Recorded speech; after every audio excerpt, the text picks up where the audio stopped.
আয়ান মাইশাকে বসতে সাহায্য করলো। মাইশার করুণ কণ্ঠে বলা কথায় বউয়ের মুখের দিকে তাকালো আয়ান, দীর্ঘশ্বাস ছাড়ে। এটা আজ নতুন নয়।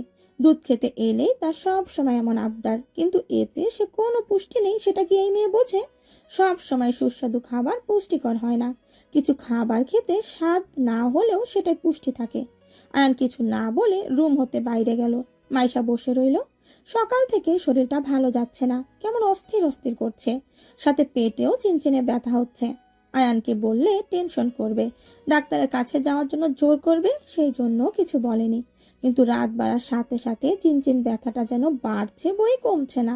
এখন তো দাঁতে দাঁত চেপেও ব্যথা সহ্য করা সম্ভব হচ্ছে না। কিন্তু হঠাৎ এমন কেন হচ্ছে? ডক্টরের দেওয়ার ডেট অনুযায়ী তো এখনো আরো 15 দিনের মতো সময় রয়েছে। তাহলে তোমার কেমন দেখাচ্ছে কেন? শরীর খারাপ লাগছে? পেট ব্যথা করছে? আয়ান দুধের গ্লাস পাশের টেবিলে রেখে দ্রুত পায়ে এগিয়ে এসে মাইশাকে আগলে নিয়ে অস্থির কণ্ঠে জিজ্ঞেস করলো। মাইশা এক হাতে কপালের ঘাম মুছতে মুছতে কিছুটা মূর্ছা যাওয়া কণ্ঠে জানালো। পেটানো সামান্য পেন হচ্ছে। আয়ান আর কিচ্ছু শুনল না, মাকে জোরে জোরে ডাকতে লাগলো। মিতা সওদাগর সহ একজন কাজের লোক ছুটে এলো। মিতা সওদাগর মাইশার কাছে এসে বসলো। মুখের বর্ণ পাল্টে গিয়েছে মেয়েটার। মিতা সওদাগর কিছু আন্দাজ করে আয়ানকে বলল, তোর বাবাকে গাড়ি নিয়ে আসতে বল, ওকে হসপিটালে নিতে হবে। বউ তো রং ঢং করলা স্বামী লইয়া, পড়ালেখার নাম কইরা বাড়ি থাইকা বাইরে যাও, নিজের মন মর্জি মতো চলো। বলি কি, বিয়ের বয়স তো আর কম হইল না, দেখতে দেখতে বছর হয়ে এলো, তা এইবার কি বাচ্চা কাচ্চার মুখ দেখবো? হঠাৎই আম্বিয়া মির্জার এরূপ কথায় প্রিয়তা কিছুটা হকচকালো। আস্তে করে মাথা ঘুরিয়ে চোখ বুলিয়ে আশেপাশে দেখে নিল। না, তেমন কেউ নেই। হাতের চামচটা নুডলসের বাটিতে রেখে দিল নিঃশব্দে। এখন বিকেল, এখানে আপাতত কেউ নেই। আম্বিয়া মির্জা তখন সেখানে এলো। প্রিয়তাকে একা পেয়ে কথাগুলো বলে দিল। প্রিয়তা নড়ে চড়ে বসলো, মিনমিন করে জানালো, পরীক্ষা গতকাল শেষ হয়েছে দাদি। তা জানি, পরীক্ষার লইগা তো এতদিন বাচ্চা লইছ না, এখন নিও। কিছুটা বিদ্রুপ করে কথাগুলো বলল আম্বিয়া মির্জা। প্রিয়তার আঁখি পল্লব ছলছল করে। তার কি দোষ? সাদনান নিজেই তো এত দ্রুত বাচ্চা নিতে রাজি নয়। সে তো অনেকবার বলেছিল, কিন্তু সাদনান নিজেই প্রতিবার সেটা এড়িয়ে যায়। আম্বিয়া মির্জা চলে গেলে প্রিয়তা পানি খেয়ে রুমে আসার জন্য চেয়ার ছেড়ে উঠে দাঁড়াতে সালেহা বেগম কোথা থেকে হন্তদন্ত হয়ে ছুটে এলো। ভ্রু কুচকে জিজ্ঞেস করলো, খাবার ফেলে কোথায় যাচ্ছিস? পেট ভরে গেছে, সারা ডাকছে, যাই। সালেহা বেগমের তীক্ষ্ণ দৃষ্টিতে তাকিয়ে পর্যবেক্ষণ করলো প্রিয়তাকে। শাশুড়ির দেখা তিনি করিডোরে পেয়েছে। খাবার ঘরে যে এসেছিল সেটা তখনই বুঝতে পেরেছে। আর প্রিয়তা ডাইনিং টেবিলে বসে খাবার খাচ্ছে মনে পড়তে তড়িঘড়ি করে এসেছে। যা ঘটবার সে ঘটেই গিয়েছে, ভালোই ঠাউল করতে পারে সালেহা বেগম। তবে কোনো রূপ প্রশ্ন করলো না প্রিয়তাকে। শুধু প্রিয়তার টলমল পায়ে সিঁড়ি বেয়ে উপরে ওঠার দিকে তাকিয়ে রইল। রাতে প্রিয়তা খাবার খেতে গেল না। সালেহা বেগম বেশি জোর করলো না, ভাবলো ছেলে এলে ছেলে বউকে খাইয়ে দিতে বলবে। রাত 12:30 নাগাদ সাদনান বাড়ি ফিরল। আসার সময় মাইশাকে দেখে এসেছে। মাইশার পুত্র সন্তান হয়েছে। সাদনান ভাগ্নেকে একটা স্বর্ণের চেইন দিয়ে কোলে নিয়েছে। বেশ ভালো লেগেছে, অনুভূতি দারুণ ভালো লেগেছে। কেমন মনের মধ্যে এখন বাবা হওয়ার আলাদা একটা অদ্ভুত ইচ্ছে জেগেছে। অবশ্যই অদ্ভুত নয়, এটা তো একটা ছেলে বা মেয়ের মনের সবচেয়ে বড় স্বপ্ন। সেও একদিন বাবা হবে, মা হবে। তাদেরকেও কেউ আধো আধো কণ্ঠে ডাকবে আব্বা, মা। এই পাওয়াটা হয়তো পৃথিবীর অন্যতম পাওয়াগুলোর মধ্যে একটা পাওয়া। সাদ্দান বাড়ি ফিরে লিভিং রুমে মায়ের সাথে আগে সাক্ষাৎ করলো। সালেহা বেগমকে সাদ্দান ঘুমিয়ে যেতে বলল। সালেহা বেগম কাজের লোককে সব গুছিয়ে রাখতে বলে রুমে চলে গেল। সাদ্দান খাবার হাতে একেবারে রুমে এলো। খাবার সেন্টার টেবিলে রেখে ঘুমন্ত ভয়ের মুখের দিকে কিছুক্ষণ তাকিয়ে থেকে একটা তাওয়াল হাতে ওয়াশরুমে চলে গেল। মিনিট 15 মাথায় বেরিয়ে এলো। বউ তখনও ঘুমিয়ে আছে। সাদনান চুল মুছে একটা গেঞ্জি আর ট্রাউজার পরে নিয়ে বউয়ের কাছে এগিয়ে গিয়ে পাশে বসলো। একটু নিচু হয়ে বউয়ের ললাটে ওষ্ঠ ছুঁয়ে দিতেই প্রিয়তা কেঁপে উঠল। সাদনান সরে এসে মৃদু কণ্ঠে ডাকলো, যান ওঠো, খাবার খেতে হবে, চলে এসেছি আমি। সাদনানের কণ্ঠ শুনে প্রিয়তা অল্প স্বল্প চোখ খুলে তাকালো সাদনানের দিকে, ক্লান্তিকর মুখের দিকে তাকালো। বিকেলে আম্বিয়া মির্জা কথাগুলো বলেছে পর থেকে সেগুলো মাথায় ঘুরছে, তাই সাদনানের ক্লান্তিকর মুখ দেখে আজ খারাপ লাগে না, বরং রাগ হয়। এক ঝটকায় হাত সরিয়ে দিয়ে বলল, আপনি খেয়ে ঘুমিয়ে পড়ুন, খাবো না আমি। সাদনান ভ্রু কুচকাল। বউয়ের মতিগতি বুঝতে পারে না সে, তবে আসার সময় মায়ের থেকে সব শুনে এসেছে। বউ রেগে আছে। সাদনান অনেক জোরাজোরি করে বউকে শোয়া থেকে উঠে বসালো। খাবার এনে কিছুটা জোর করে খাইয়ে দিল প্রিয়তাকে। প্রিয়তা খাবার খেয়ে আবার শুয়ে পড়ল। সাদনান একটু প্লেট রেখে হাত ধুয়ে এসে বউয়ের দিকে তাকিয়ে মুচকি হাসলো। বিছানায় শুয়ে পাশের দেয়ালে সুইচ টিপে লাইট অফ করে বউকে এক ঝটকায় নিজের উপরে নিয়ে এলো। প্রিয়তা আকস্মিক ঘটনায় চমকে উঠে সাদনানের বুকের গেঞ্জি দু হাতে শক্ত করে চেপে ধরলো। সাদনান ডিম লাইটের মৃদু আলোতে বউয়ের এলোমেলো চুলগুলো এক হাতে সরিয়ে দিয়ে বলল, মিশনের জন্য বউ আনার মিশন তবে শুরু করি। বাবুর নাম রেখে দিয়েছে? প্রিয়তা সরে যেতে চাচ্ছিল, কিন্তু সাদনানের কথা সেটা আর করে না। অবাক হয়ে জানতে চাইল। হ্যাঁ, মাইশা রেখেছে। প্রিয়তা সাদনানের কথার বিপরীতে হয়তো আরো কিছু বলতে যাচ্ছিল, কিন্তু কিছু বলার আগেই সাদনান বলে উঠল, আর কোনো কথা নয়, মিশন জলদি শুরু করতে হবে। শুনলাম তোমার ঠিক করা পাত্র বিদেশিনী বিয়ে করে দেশে ফিরেছে। ওয়াও! সাদনানের চোখে মুখে হাসির ঝিলিক নিয়ে কথাটা জানালো। আজম মির্জা চোরা চোখে ছেলের দিকে একবার আর চোখে তাকালো। বিচ্ছু একটা, এটা এভাবে ঘটা করে সবার সামনে বলার কি আছে? আর সবচেয়ে বড় কথা, এই বিচ্ছু এই খবরটা পেলো কোথা থেকে? আজম মির্জা খাবার নাড়াচাড়া করতে করতে কথাগুলো ভাবছিল। তখনই সাদনান আবার বলে উঠল, কি ভাবছো? নিশ্চয়ই ভাবছো ইনফরমেশন পেলাম কি করে। কাম অন বাবা, আমি একজন মন্ত্রী, এই ইনফরমেশনটা কালেক্ট করতে আমার জাস্ট 7 মিনিট টাইম লেগেছে। আজম মির্জা কথা ঘুরিয়ে জিজ্ঞেস করলো, তা তোমার পাত্র কোথায়? আমার সাথে দেখা করাবে না? অবশ্যই, কাল বিকেলে আমি তোমার সাথে মিট করাবো। B ready. সাদনান খাবার শেষে চেয়ারে থেকে উঠে দাঁড়ালো। বউর দিকে এক পলক তাকিয়ে উপরে নিজের রুমে চলে গেল। সারা কেঁদে কুটে নাজেহাল অবস্থা করে ফেলেছে নিজের চোখ মুখের। বাবা আর ভাই মিলে কি শুরু করে দিয়েছে, ভাবলেই বুক ফেটে কান্না আসছে সারার। সবাই পাত্র নিয়ে যুদ্ধ করছে, অথচ সারাকে একবারও কেউ জিজ্ঞেস করার প্রয়োজন মনে করলো না। এটা কেমন বিচার? যার জন্য পাত্র দেখছে তাকে একবার জিজ্ঞেস করলো না ওর পছন্দ আছে কিনা, ও কি চায়। প্রিয়তা সারার কান্নার কারণ জানে। অনেকক্ষণ হয় সারা ফুপিয়ে ফুপিয়ে কেঁদেই যাচ্ছে। প্রিয়তা বুঝাচ্ছে, কিন্তু কোনো লাভ হচ্ছে না। এদিকে রাত বাড়ছে, সাদনান নিশ্চয়ই বসে আছে। প্রিয়তার রাগ হলো সাদনানের উপর। কি অদ্ভুত লোক, সব সময় তো ভাব এমন যেন বোনদের সে সবচেয়ে বেশি ভালোবাসে, তবে এখন কেন এরূপ আচরণ করছে? কোথায় আয়ান? এখন তো সরি, কোথায় আয়ান তো এমন করেনি। বরং প্রিয়তার বাবা একটু জোর করেছিল বিয়ের জন্য, কিন্তু আয়ান বোনকে কি সুন্দর করে বুঝিয়েছে, তাই তো মনে সাহস পেয়েছিল। কিন্তু এখানে সাদনান তো উল্টো করছে। প্রিয়তা সারাকে কোনো রকম বুঝিয়ে সুজিয়ে রুমের উদ্দেশ্যে হাঁটা শুরু করলো। মনে মনে আসার সময় ঠিক করে নিল রুমে এসে বজ্জাত লোকটার সাথে কোনো কথা বলবে না আজ। সাদনান আয়েশ করে সোফায় বসে কুশন কোলে ফোনে কল করছিল। রুমে কারো উপস্থিতি টের পেয়ে ছোট ছোট চোখ করে সেদিকে তাকিয়ে আবার দৃষ্টি সরিয়ে নিল। প্রিয়তা ধূপধাপ পা ফেলে কাবার থেকে রাতের পোশাক নিল। ওয়াশরুমে গিয়ে ঠাস করে দরজা লক করলো। সাদনান একটু নড়ে চড়ে বসে। বউয়ের হঠাৎ হলো কি? পরক্ষণে বুঝতে পারে। ভ্রুকুচকে ওয়াশরুমের দরজার দিকে তাকিয়ে থাকে। বউয়ের বেরোনের অপেক্ষা করে। প্রিয়তা মিনিট 5-এর মধ্যে বেরিয়ে এলো। নাইটির ফিতা বেঁধে এসে কোনো দিকে না তাকিয়ে লাইট অফ করে ড্রিম লাইট অন করে শুয়ে পড়ল। সাদনান কিছুটা ভ্যাবাচাকা খেলো। বউ তাকে পাত্তা দিচ্ছে না। ভাবা যায় মন্ত্রী সাদনান শাহরিয়ারকে ইগনোর করছে তার বউ। এটা যদি জনগণ জানতে পারে, নিশ্চিত তাকে নিয়ে সবাই হাসি তামাশা করতে পিছপা হবে না। নিউজ হবে, আর সেখানে হেডলাইন হবে বড় বড় অক্ষর করে লেখা থাকবে, মন্ত্রীর বউ মন্ত্রীকে পাত্তা দেয় না। কি ভয়ানক! সাদনান আবছা আলোয় চোখ বড় বড় করে বিছানার দিকে তাকিয়ে স্যান্ডেল পায়ে দিয়ে এগিয়ে গেল।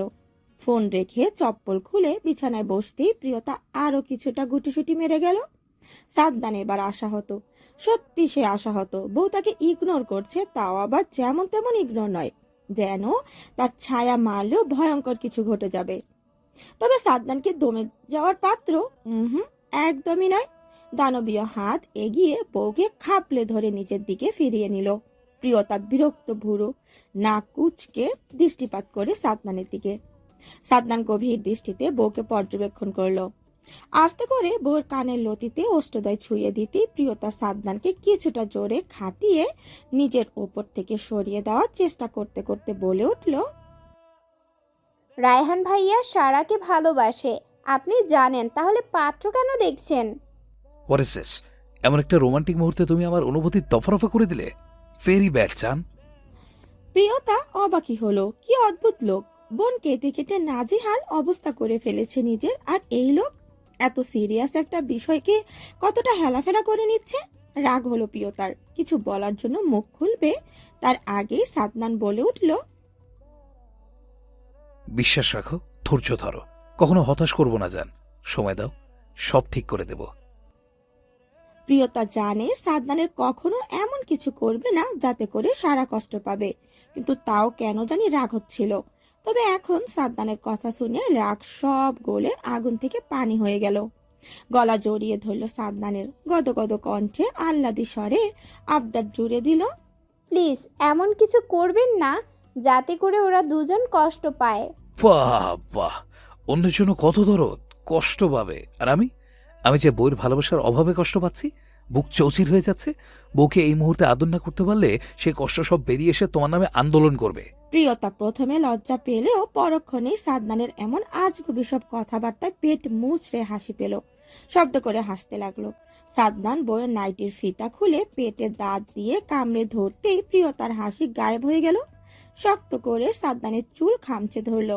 সাদনান বইয়ের পেট থেকে মুখ তুলে বাঁকা হেসে বলে উঠল, বউ কি করে কন্ট্রোল করতে হয় মির্জা সাদনান শাহরিয়ার ভালো করেই জানে। রাতের খাবার সব গুছিয়ে তিন্নি রুমে এলো। কবির ফ্রেশ হয়ে ওয়াশরুম হতে বেরিয়ে এসেছে মাত্র। তিন্নি কবিরকে বলল, চলুন খাবেন, বাবা বসে আছে। কবির মুচকি হাসলো, তাওয়াল তিন্নির হাতে দিয়ে বলল, তুমি এসো। কবির ভাবলো তিন্নি হয়তো তাওয়াল ব্যালকনিতে মেলে দিয়ে তার পেছনে পেছনে আসবে, কিন্তু না। কবির খাবার টেবিলে গিয়েও কতক্ষণ বসে রইল। কালাম খান কবিরকে ভকাঝকা করতে লাগলো। সে কোনো কথার সাথে করে তিন্নিকে নিয়ে এলো না। কবির বাবার দিকে করুণ দৃষ্টিতে তাকিয়ে ফের রুমের উদ্দেশ্যে হাঁটা ধরো। রুমে এসে কবির অবাক হলো, তিন্নি বিছানায় মাথা চেপে ধরে বসে আছে। এই প্রথম তিন্নি রাতে খাবার দিয়ে রুমে চলে এসেছে। আজ 5 মাসের এর আগে কখনো এমন হয়নি। হঠাৎ হলো কি মেয়েটার? কবির এগিয়ে এলো, তিন্নির কাঁধে আলগোছে হাত রেখে ভুরু উঁচিয়ে জিজ্ঞেস করলো, কি ব্যাপার, খাবার কেন খেতে আসুনি?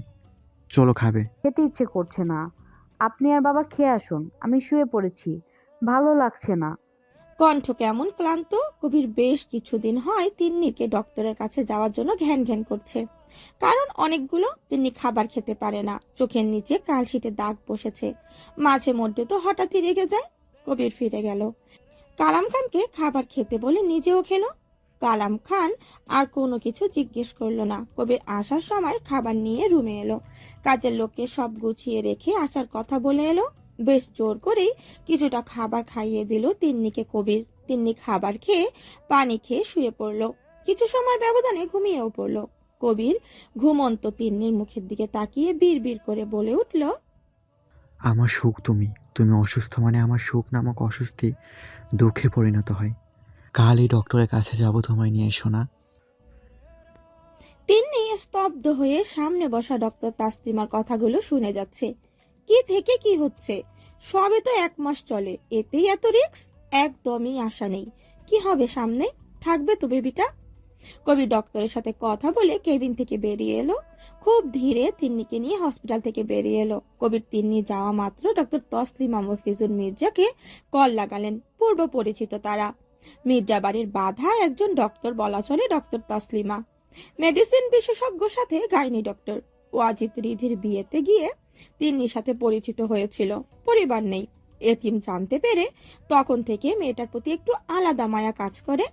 আর একজন মেয়ের এই অবস্থা নিজের পরিবারকে সবচেয়ে বেশি মিস করে। সেখানে তিন্নি ভিন্ন।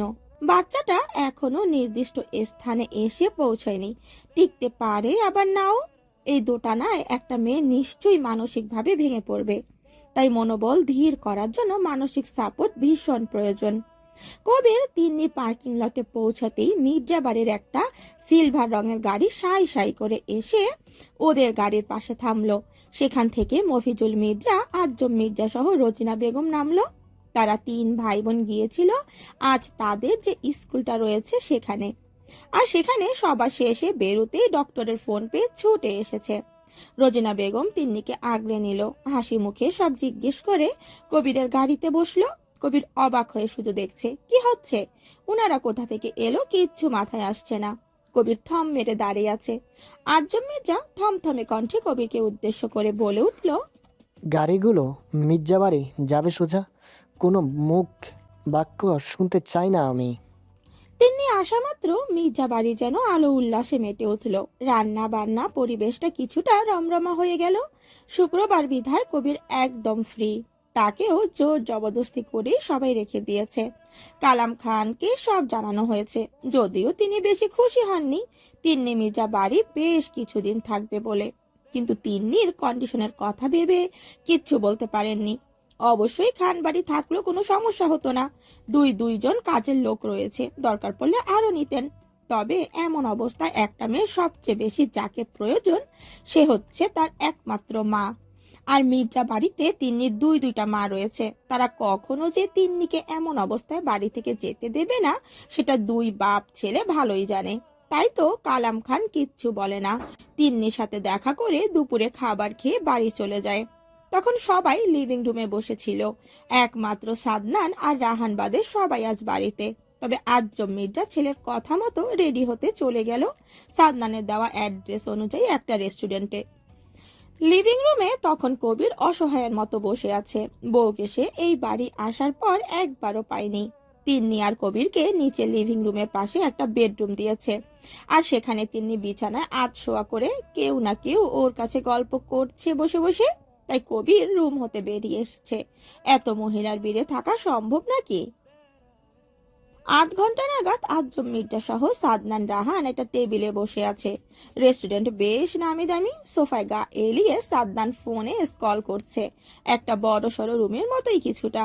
এটার বাহিরে রয়েছে গার্ড সব সাদনানের।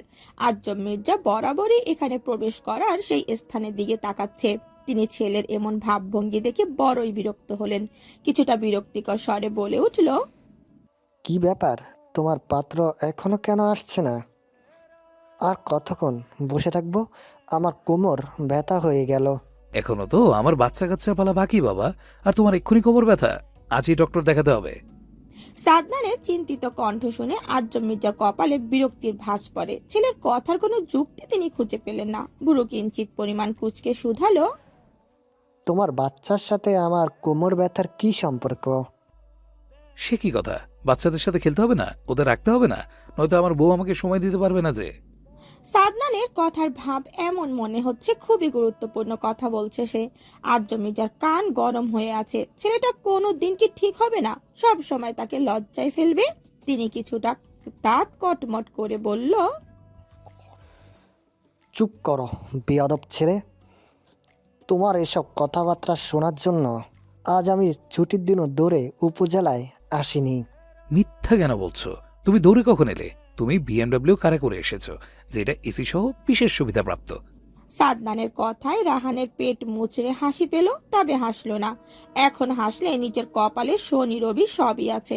আজম মির্জা তাজ্জব বনে বসে আছে। সাদনান রাহানের দিকে একবার তাকিয়ে এবার নড়ে চড়ে বসলো।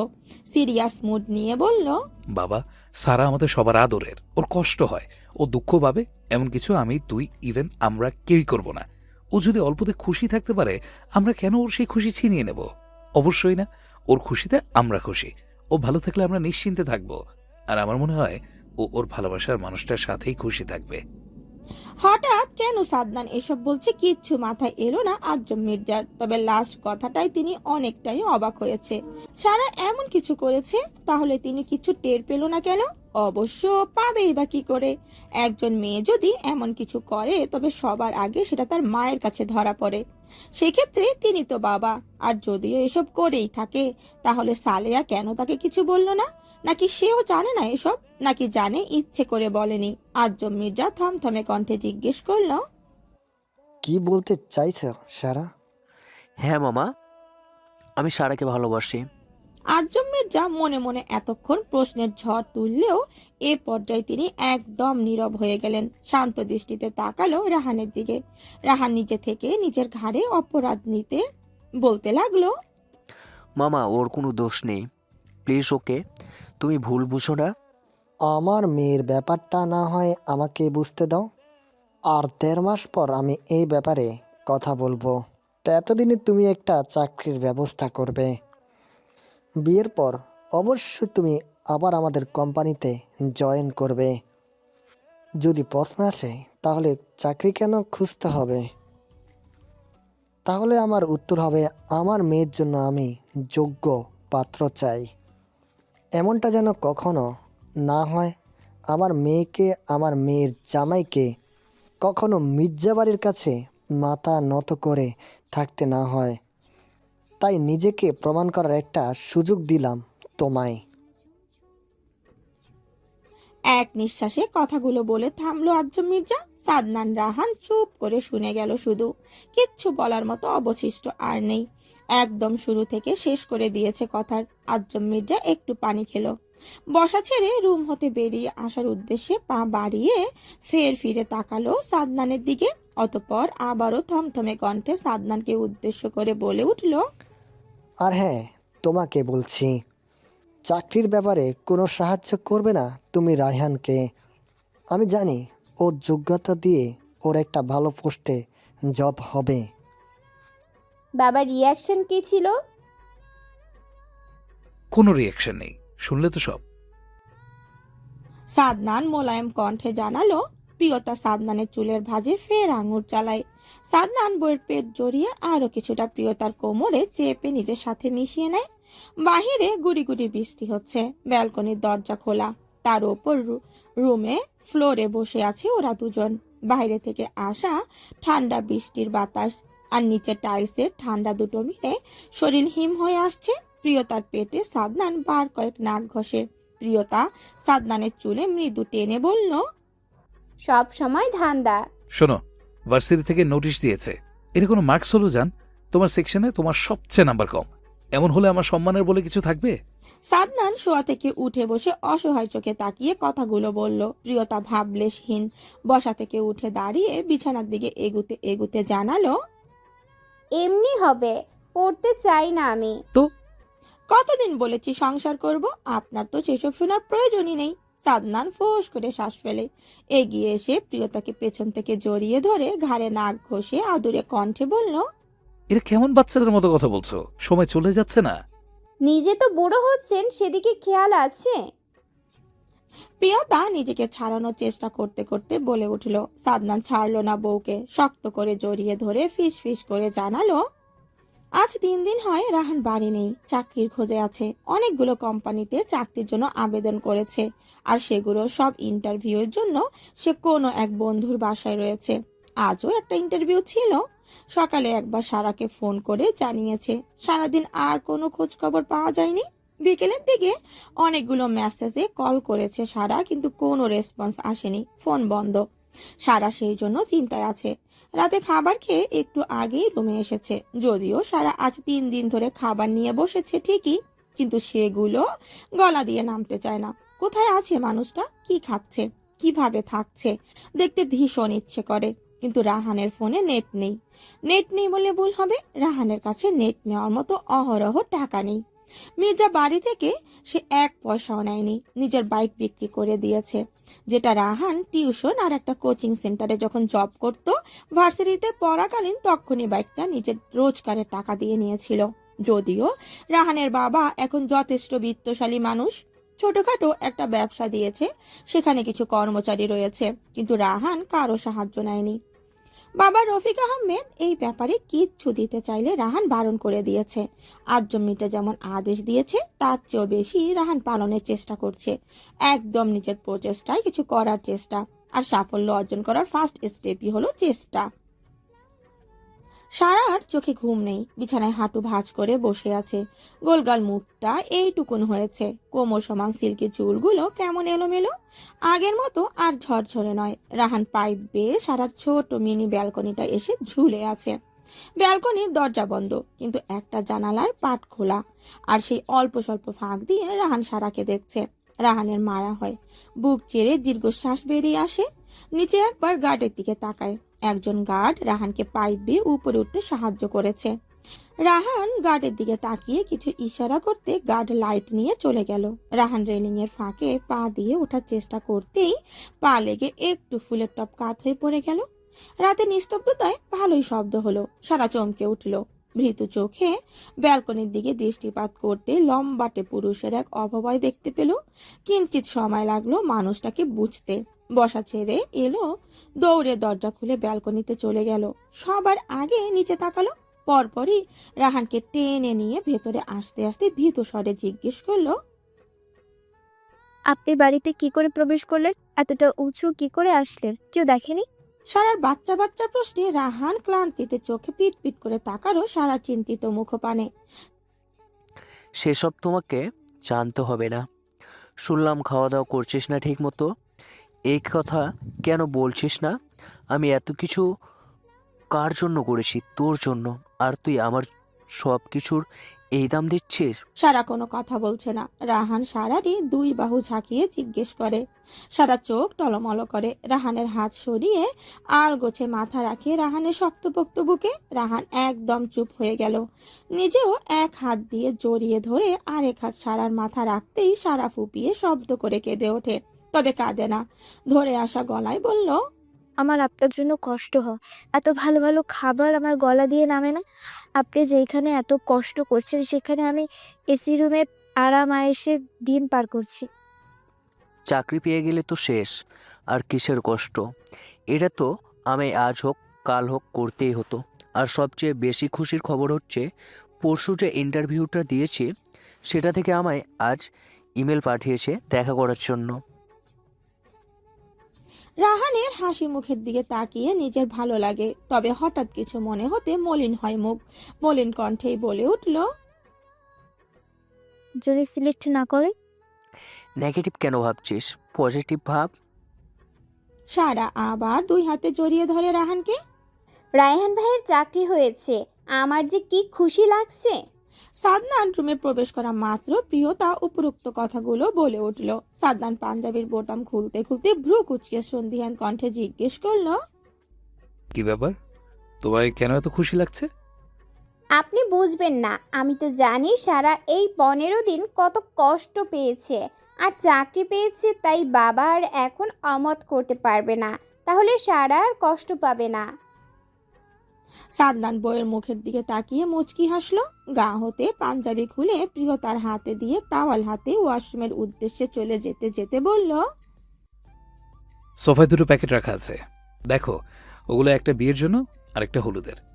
প্রিয়তা সাদনানের কথা অনুযায়ী প্যাকেট খুলে দেখলো, সব কমপ্লিট, কোনো কিছু বাদ রাখেনি।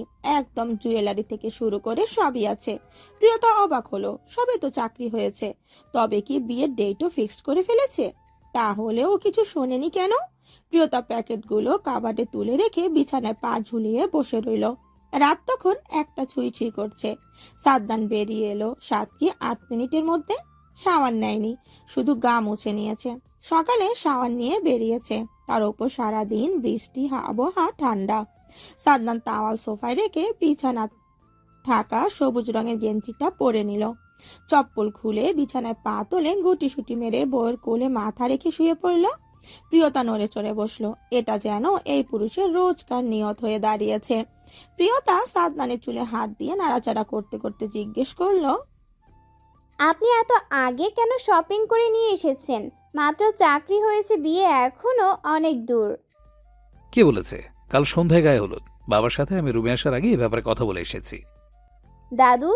দাদু নিজে সব আয়োজন করছে। সাদনান বউয়ের পেটে মুখ গুজে সেখানে নাইটি সরিয়ে অধরে স্পর্শ করে বলে উঠল। আমার অস্তিত্ব কবে এখানে আসবে? প্রিয়তা লজ্জায় মুখ অন্যদিকে ঘুরিয়ে নিল। সব সময় মুখে মুখে যাই বলে, কিন্তু সাদনান নিজে কিছু বললে প্রিয়তার লজ্জায় তখন কান গরম হয়ে আসে। সাদনান বউয়ের লজ্জা মাখা মুখ পানে চেয়ে শব্দ করে হেসে বউকে এক ঝাটকায় বিছানায় শুইয়ে দিয়ে শক্ত করে জড়িয়ে ধরে গলায় মুখ গুজে নেশাতুর কণ্ঠে বলে উঠল। এবার তাহলে সত্যি সত্যি অস্তিত্ব আনার মিশন শুরু করি। বউ লজ্জা পায় এখন। দেখো মাইশা, ও তোমার মতো করে হাসে, কিউট গালে কিউট সুন্দর টোল পড়ে, মাশাআল্লাহ ঠোঁটগুলো তোমার মতো চিকন গোলাপি। আয়ানের কথা শুনে মাইশা হাসলো। আজ 5 মাস নাগাদ এই কথাগুলো আয়ান রোজ বলে, কিন্তু ছেলে পুরোই বাবার মতো দেখতে হয়েছে। যদিও মাইশার মতে, কিন্তু সবাই বলে মিশান মাইশার কার্বন কপি, শুধু হাত পায়ের আঙুল বাবার মতো লম্বা লম্বা। ভাবনার মাঝেই আয়ান ছেলেকে দোলনা থেকে তুলে কোলে নিয়ে বিছানায় বসালো। ইদানিং ছেলে তার দোলনা বেশি পছন্দ করে না। বিছানায় বসালে বসে এদিকে সেদিকে হামাগুড়ি দেওয়ার চেষ্টা করে, আবার দাদা পাপা মামা ডাকে, আর কে না তখন কান্না পায়। ছেলেকে 9 মাসের বেশি সময় পেটে ধারণ করলো সে, আর ছেলে সে গোষ্ঠী শুদ্ধ লোককে ডাকে, শুধু মাকে মা ডাকে না। তখন আয়ান দম ফাটা হাসিতে লুটিয়ে পড়ে। বাবার সাথে সাথে ছোট্ট মিশানো হাসে, কি বোঝে কে জানে। মাইশার তখন মন খারাপ হয়, দূর হয় ছেলের হাসি মুখের দিকে তাকিয়ে। ওরা মনে হয় ক্ষুধা পেয়েছে, তুমি ফিডিং করিয়ে দাও, আমি গোসল করিয়ে রেডি করিয়ে দেব। বিকেলে তো আবার মির্জা বাড়িতে হলুদের অনুষ্ঠানে অ্যাটেন্ড করতে হবে। প্রিয়তা রেডি হয়ে নিচে এলো। সাদনান অনেক আগেই রেডি হয়ে নিচে চলে এসেছে।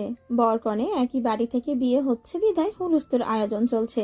যদিও সাদনান চেয়েছিল বোনের বিয়ে সে তাদের শহরের বাড়ি থেকে হোক, কিন্তু আম্বিয়া মির্জা আর জাফর মির্জা কোনো মতেই রাজি নয়।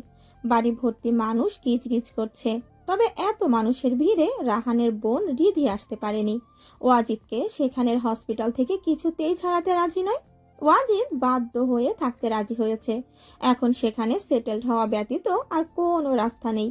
যদিও ওয়াজিদের মত আছে বলেই হসপিটাল কর্তৃপক্ষ রাখতে পেরেছে, তবে ব্যাপারটা ওয়াজিদ সম্পূর্ণ এড়িয়ে গিয়েছে। সে চায় ওখানে নিজের ছেলে মেয়ে লেখাপড়া করবে ভবিষ্যতে। বাংলাদেশে পড়াশোনার যা অবস্থা, তাই ওখানে পড়াশোনা করার ব্যাপারটা বেশি গুরুত্ব দিল ওয়াজিদ। রিধি আর কিছু বলেনি, এটার অবশ্য একটা কারণ রয়েছে। রিধি কনসেপ্ট করেছে 3 মাস চলে, তাই এই অবস্থায় ট্রাভেলিং করাটা ভালো হবে না। রোজিনা বেগম কিছুটা মন খারাপ করে বড় মেয়ে রিধি, তার ওপর মা হচ্ছে। এখন তো মেয়ে ওনার কাছে থাকতো, সেখানে ছেলের বিয়েতেও মেয়ে আসতে পারছে না, তাই মন মরা হয়ে থাকছে। কোনো কাজেই যেন হাত লাগছে না তার। মনি? রোজিনা বেগম লিভিং রুমের পাশে বারান্দায় বসে আছে। প্রিয়তা গুটি গুটি পায়ে এগিয়ে গিয়ে পেছন থেকে জড়িয়ে ধরে ডেকে ওঠে। রোজিনা বেগম কিছুটা হকচকিয়ে প্রিয়তার হাত টেনে সামনে আনলো। প্রিয়তা মুচকি হেসে ওনার পাশে বসে শাড়ির আঁচলে আঙুল পেঁচাতে পেঁচাতে ঠোঁট উল্টে বলল, আমি এখনো কিছু খাইনি। সে কি? সাদনানকে যে খাবার দিয়ে বললাম তোকে খাইয়ে দিতে।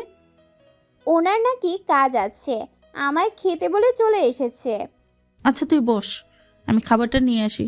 সারাটাও খাইনি, একটু পরে হলুদ তারপর মেহেদি, ওকেও খাইয়ে দিতে হবে, নয়তো মেয়েটার আর আজকে খাওয়া হবে না। রোজিনা বেগম কথা শেষ করে গেল। প্রিয়তা আয়েশ করে বসে বাহিরে তাকালো। সেখানে হলুদের জায়গা সহ বিশাল বড় স্টেজ করা হয়েছে। সাদনান সেখানে পাশে বসে আছে, আর আশেপাশে কিছু গার্ড রয়েছে। মানুষটা কোনো অনুষ্ঠান হলেই শুভ্র পাঞ্জাবি ছেড়ে কারো পাঞ্জাবি পরে, এতে আরো ভয়ঙ্কর সুন্দর লাগে। প্রিয়তার পাশে এসেই রোজিনা বেগম সহ সারা বসতে প্রিয়তা দৃষ্টি সরিয়ে নেয়। রোজিনা বেগম দুজনকে খাইয়ে দিল টুকটাক কথা বলতে বলতে। খাওয়া শেষ, এটো প্লেট হাতে ছুটল রান্নাঘরে। তিন্নি একটা আরামদায়ক চেয়ারে বসে আছে, কবির তিন্নির পেছনে দাঁড়িয়ে আছে। তিন্নি কাঁচা হলুদ শাড়ি পরে অল্প স্বল্প তাজা ফুলের গহনা পরেছে, মায়াবী দেখতে লাগছে। কবির বারংবার বউর দিকে তাকাচ্ছে, তবে তিন্নির অল্প স্বল্প মন খারাপ। সবাই কত আনন্দ করছে, অথচ সে বসে আছে। অবশ্য সবাই আনন্দ করছে বললে ভুল হবে। মাইশা ছেলেকে একটু পরপরই কোলে নিতে হচ্ছে, আর প্রিয়তা আম্বিয়া মির্জার সাথে বসে আছে, এটা আম্বিয়া মির্জার আদেশ। সারা আর রাহানকে পাশাপাশি বসিয়ে হলুদ দেওয়া হচ্ছে। হলুদ সাজে সারাকে চমৎকার দেখতে লাগছে, আস্ত একটা তাজা ফুল বসে আছে যেন। রাহান সারার মুখ দর্শন একবার করেছে আর তাকায়নি, যদিও কোনো অঘটন ঘটিয়ে ফেলে। তার চেয়ে বরং প্রেয়সীকে সে পরে শায়েস্তা করবে। সাদনান দূর থেকে বউকে পর্যবেক্ষণ করে। হলুদ অনুষ্ঠান সাদনান দূর থেকে বউকে পর্যবেক্ষণ করে। হলুদ অনুষ্ঠানের মধ্যে সারাকে মেহেদি লাগালো দুজন মেহেদি আর্টিস্ট, একে একে সবাই লাগালো। শুধু প্রিয়তা আম্বিয়া মির্জার সাথে বাড়ির ভেতর চলে গেল। সাদনান তীক্ষ্ণ দৃষ্টিতে দাদি সহ বউয়ের যাওয়ার পানে তাকিয়ে থাকে। সারা একটু আগে রুমে এসেছে, হাতের মতো মেহেদি শুকিয়েছে। সেগুলো তুলে শাড়ি চেঞ্জ করে নর্মাল পোশাক পরে নিল। ফ্রেশ হয়ে ওয়াশরুম হতে বেরিয়ে এসে চুলগুলো আঁচড়ে নিল। অবশ্য চুলগুলো আঁচড়াতে বেশ কষ্ট হলো তোর। চুল আঁচড়ে লাইট অফ করে বিছানায় শোয়ার প্রস্তুতি নিতেই ব্যালকনিতে শব্দ হলো। মনে হলো ঠাস করে কিছু পড়লো। সারা প্রথমে ভয় পেল, সেকেন্ডের সময় পর কিছু ভেবে চট করে বিছানা ছেড়ে এগিয়ে গেল। দরজা খুলতেই রাহান সারাকে ঠেলে ভেতরে প্রবেশ করলো। সারা নিজেও পেছনে পেছনে আসতে আসতে কিছুটা চাপা স্বরে বলে উঠল, আল্লাহ, আপনি আবার আজ পাইপ দিয়ে উপরে এসেছেন? না, তোর বাপ আমায় বরণ করে তোর রুমে পাঠিয়েছে, স্টুপিড। রাহান দাঁতে দাঁত চেপে বলে উঠল। বিছানায় ততক্ষণে শটান হয়ে শুয়ে পড়েছে। সারা এসে বিছানার পাশে দাঁড়িয়ে বলল, হয়েছে, আজ কেন এত উঁচু বেয়ে আসতে গেলেন? সেদিন ভালোবাসা দেখতে এসেছে, আর আজ অশ্রদ্ধা প্রাণ করতে। বলে শোয়া থেকে উঠে বসে রাহান। পরপরই সারাকে টেনে নিজের পাশে বসালো। সারা চোখ বড় বড় করে তাকাতেই রাহান নেশাময় দৃষ্টিতে তাকিয়ে সারার দু গালে হাত রেখে নিজেকে দিকে টেনে নিল। সারা ভয়ে লজ্জায় চোখ বন্ধ করে এক হাত রাহানের মুখে আলগোছে করে বাধা প্রদান করলো। রাহান ভ্রু কুঁচকালো, থমথমে কণ্ঠে আদেশ করলো, হাতটা সরা। এত বছর অপেক্ষা করেছেন, আর কিছু ঘন্টা মাত্র। প্লিজ বাধা দিস না। রাত 1টা বাজে, নিজের সাথে অনেকটা যুদ্ধ করেই এখানে এসেছি। ঘুম আসছে না, দিয়ে দে, জাস্ট 2 মিনিটস। কি করুণ কণ্ঠে আবদার। সারা ফিরে দেয় কি করে? যেখানে ভালোবাসার মানুষ সাথে রাত পোহালে মানুষটাকে পবিত্র এক বন্ধনে আবদ্ধ হয়ে সম্পূর্ণ নিজের করে পাবে। হাতটা এগিয়ে রাহানের গলা জড়িয়ে ধরে। রাহান সম্মতি পেয়ে সময় ব্যয় করলো না। মুহূর্তের মধ্যে সারার অধর নিজের অধরের মাঝে সন্ধি ঘটালো। মেহেদি কেন লাগাওনি? সময় পাইনি, দাদির সাথে ছিলাম। সাদনান কিছু না বলে আবার রুম হতে বেরিয়ে গেল। প্রিয়তা বেশি কিছু না ভেবে শাড়ি চেঞ্জ করে রাতের পোশাক পরে ওয়াশরুম হতে বেরিয়ে এলো। এসেই সাদনানকে সোফার মেহেদির কোন হাতে বসে থাকতে দেখে ভ্রু কুঁচকালো। তীক্ষ্ণ দৃষ্টিতে তাকিয়ে জিজ্ঞেস করলো, আপনি এটা কেন নিয়ে বসে আছেন? সাদনান কোনো জবাব দিল না। প্রিয়তা বিছানার দিকে এগিয়ে যেতে নিলেই সাদনান পেছন থেকে গম্ভীর কণ্ঠে ডেকে বলল, এদিকে এসো। প্রিয়তা কিছুটা অবাক হয়ে এগিয়ে যেতেই সাদনান বউকে টেনে পাশে বসিয়ে হাতে মেহেদি লাগাতে শুরু করে, একদম আঁকাবাঁকা। তবে প্রিয়তার চোখে মনে হলো পৃথিবীতে সবচেয়ে সুন্দর করে কেউ তার মেহেদি আর্ট করতে পারবে না। হয়তো প্রিয় মানুষের এতটুকু যত্ন অনেকটাই গভীর, কোনো আঘাতকে ভুলিয়ে দিতে সক্ষম হবে। প্রিয়তা খুশিতে চোখ চিকচিক করে। সাদনান মেহেদি এমনভাবে দিয়েছে হাতের তালুতে ফাঁকা রয়েছে। সাদনান ইচ্ছে করে দিয়েছে, যেখানে সুন্দর করে নিজের নামটা লিখে দিল। অপর হাতে সেম ডিজাইন করে, তবে সেখানে প্রিয়তার নাম। প্রিয়তা একটু নড়াচড়া করে না, চুপটি করে সাদনানের মুখের দিক তাকায় একবার, তো হাতের দিকে। সাদনান মেহেদি দিতে বেশ অনেকটাই সময় লাগে। পূর্ব অভিজ্ঞতা না থাকার ফলে প্রিয়তা সাদনান মেহেদি দেওয়া শেষ হওয়ার সঙ্গে সঙ্গে সাদনানের গালে টুপ করে চুমু খায়। যদিও সাদনান সবসময় বউর প্রতি ভীষণ কেয়ারিং, তবে প্রিয়তার কাছে এটা অন্যরকম লাগলো। সাদনান বউয়ের কোমর জড়িয়ে ধরতেই প্রিয়তার ধ্যান ভাঙে। নিজে 2 হাত সাদনানের কাঁধের উপর সোজা করে রেখে ভ্রু কুঁচকে তাকাতেই সাদনান চোখে হাসলো। অধর এগিয়ে বউয়ের অধরে স্পর্শ করলো। প্রিয়তা ছটফট করে, দম বন্ধ হয়ে আসে, কিন্তু সাদনান ছাড়ার নামই নেই। প্রিয়তা হাতে মেহেদি দেওয়ার পরে কিছু করতেও পারছে না। প্রিয়তাকে ওভাবে ছটফট করতে দেখে সাদনান মিনিটের মাথায় বউয়ের অধর ছাড়ে। কোমর হতে হাত সরিয়ে প্রিয়তার মুখ নিজের 2 হাতের আঁচলে নিয়ে নেশাতুর কণ্ঠে বলে উঠল, জাস্ট 5 মিনিটস জান, কষ্ট করে এটুকু সময় থাকো। পরপরই আবার বউয়ের অধরে হামলে পড়ে। প্রিয়তা না চাইতেও শঙ্খ দিল। সাদনান যেন উন্মাদ গাঢ় হতে প্রগাঢ় হচ্ছে হাতের আর অধরে স্পর্শ। প্রিয়তা অনেকটাই জোর করে নিজে কিছুটা পেছনে সরে বসলো। সাদনান প্রিয়তার দিকে আহত দৃষ্টি নিক্ষেপ করে। মন ভরেনি পুরুষটার। বউ তো এমন নয়, তবে আজ কেন এমন রিয়াকশন দিল সাদনান বুঝতে পারল না। তবে সময় অপচয় না করে বউকে কোলে তুলে ওয়াশরুমের দিকে ছুটল। প্রিয়তা চোখ বন্ধ করে জোরে জোরে শ্বাস প্রশ্বাস নিচ্ছিল। হঠাৎ নিজেকে কারো দখলে বুঝতে পেরে ছটপট করে চোখ খুলে বিস্ময় নিয়ে বলে উঠল, কোলে কেন নিয়েছেন? সাদনান জবাব দেয় না। বউকে সোজা ওয়াশরুম নিয়ে বেসিনের সামনে দাঁড় করিয়ে হাত দুটো পানির নিচে দিয়ে ধুয়ে নিল। আবার কোলে তুলে রুমে নিয়ে বিছানায় বসিয়ে লাইট অফ করে দিল। প্রিয়তা পুরোটা সময় মুগ্ধ হয়ে দেখলো। তবে সাদনানকে কাছে আসতে দেখে ভ্রু কুঁচকে বলে উঠল, তাই তো বলি, এত কেন কেয়ার?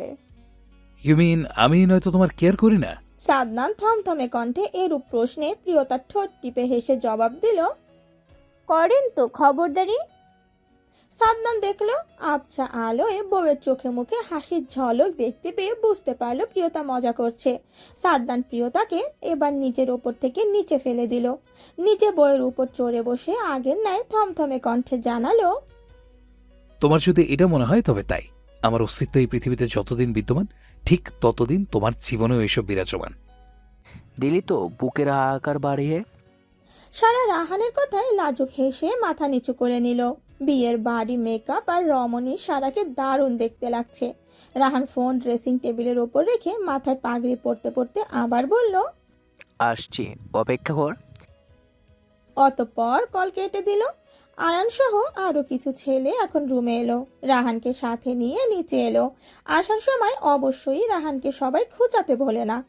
সারাকে নিয়ে যাওয়ার জন্য রাহান, আয়ান, সাদনান সবাই এলো। মহিলারা সবাই সরে জায়গা দিল পুরুষদের। প্রিয়তা তখন এক পাশে চুপটি করে দাঁড়িয়ে আছে। সাদনান ভোর দিকে একবার দৃষ্টি বুলিয়ে অবাক হলো। শাড়ি সে যেভাবে পরিয়ে দিয়েছে সেভাবেই রয়েছে। মুখে কোনো রকম সাজ নেই। লম্বা চুলগুলো হাত খোপা বাঁধা, হয়তো মাথায় ঘোমটা টানা। তবে আশেপাশে দিয়ে কিছু চুল উকিঝুঁকি মারছে। সেই কারণে সাদনান কিছুটা অনুমান করলো, যেখানে বিয়ের সাজে সবাই ভারী মেকআপ দিয়ে এক একজনের আসল চেহারা বোঝার উপায় নেই, সেখানে তার বউকে এমন বিধ্বস্ত কেন দেখাচ্ছে? কি হয়েছে মেয়েটার? সাদনান বউয়ের দিকে তাকিয়ে থাকতে থাকতে প্রিয়তাও তাকালো সাদনানের দিকে। দুজনের দৃষ্টি মিলন হলো। প্রিয়তার চোখ পিট পিট করে তাকিয়ে আবার দৃষ্টি সরিয়ে আশেপাশে তাকালো। ততক্ষণে রাহান বোনকে আগলে নিয়ে বিছানা হতে এগিয়ে এসেছে।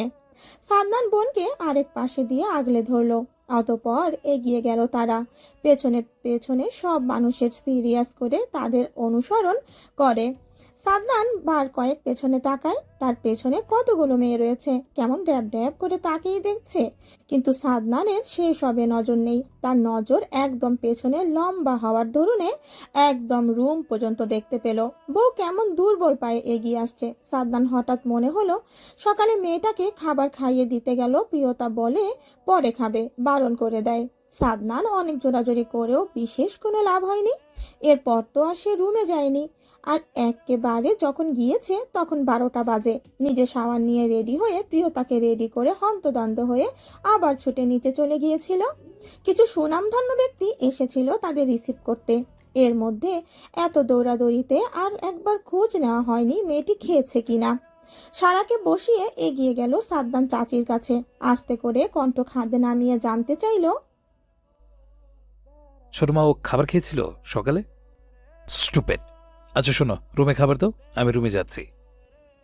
প্রথমে বিড়বিড় করে বলে পরে সুফিয়া বেগমকে বলে রুমের উদ্দেশ্যে হাঁটা ধরল সাদনান। প্রিয়তা নিচে আসার জন্য সবার পিছু পিছু আসছিল, কিন্তু হঠাৎ করে মাথা ঘুরে ওঠে, চোখ ঝাপসা হয়ে আসে। নিচে আসার মতো শক্তি পায় না।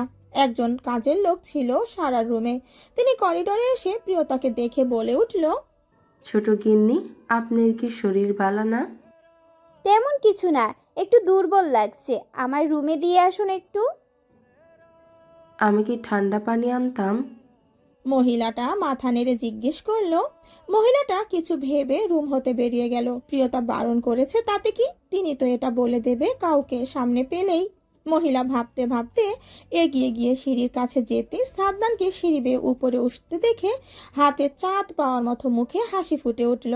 এই বাড়িতে কাজ করছে অনেক দিন ধরে, বাড়ির প্রতিটা মানুষ ভীষণ ভালো, আর পুরোনো স্টাফের মধ্যে উনি এখনো যুগের বেশি সময় ধরে কাজ করে, তাই আলাদা একটু দাম রয়েছে। সাদনানকে আসতে দেখে দ্রুত পায়ে এগিয়ে গিয়ে মাথা নিচু করে নমনীয় কণ্ঠে জানালো, ছোট সাহেব, ছোট গিন্নি রুমে আছে। শরীরটা মনে হয় বালা না, কেমন হাঁটতে পারছিল না, ধরে রুমে দিয়ে আইলাম।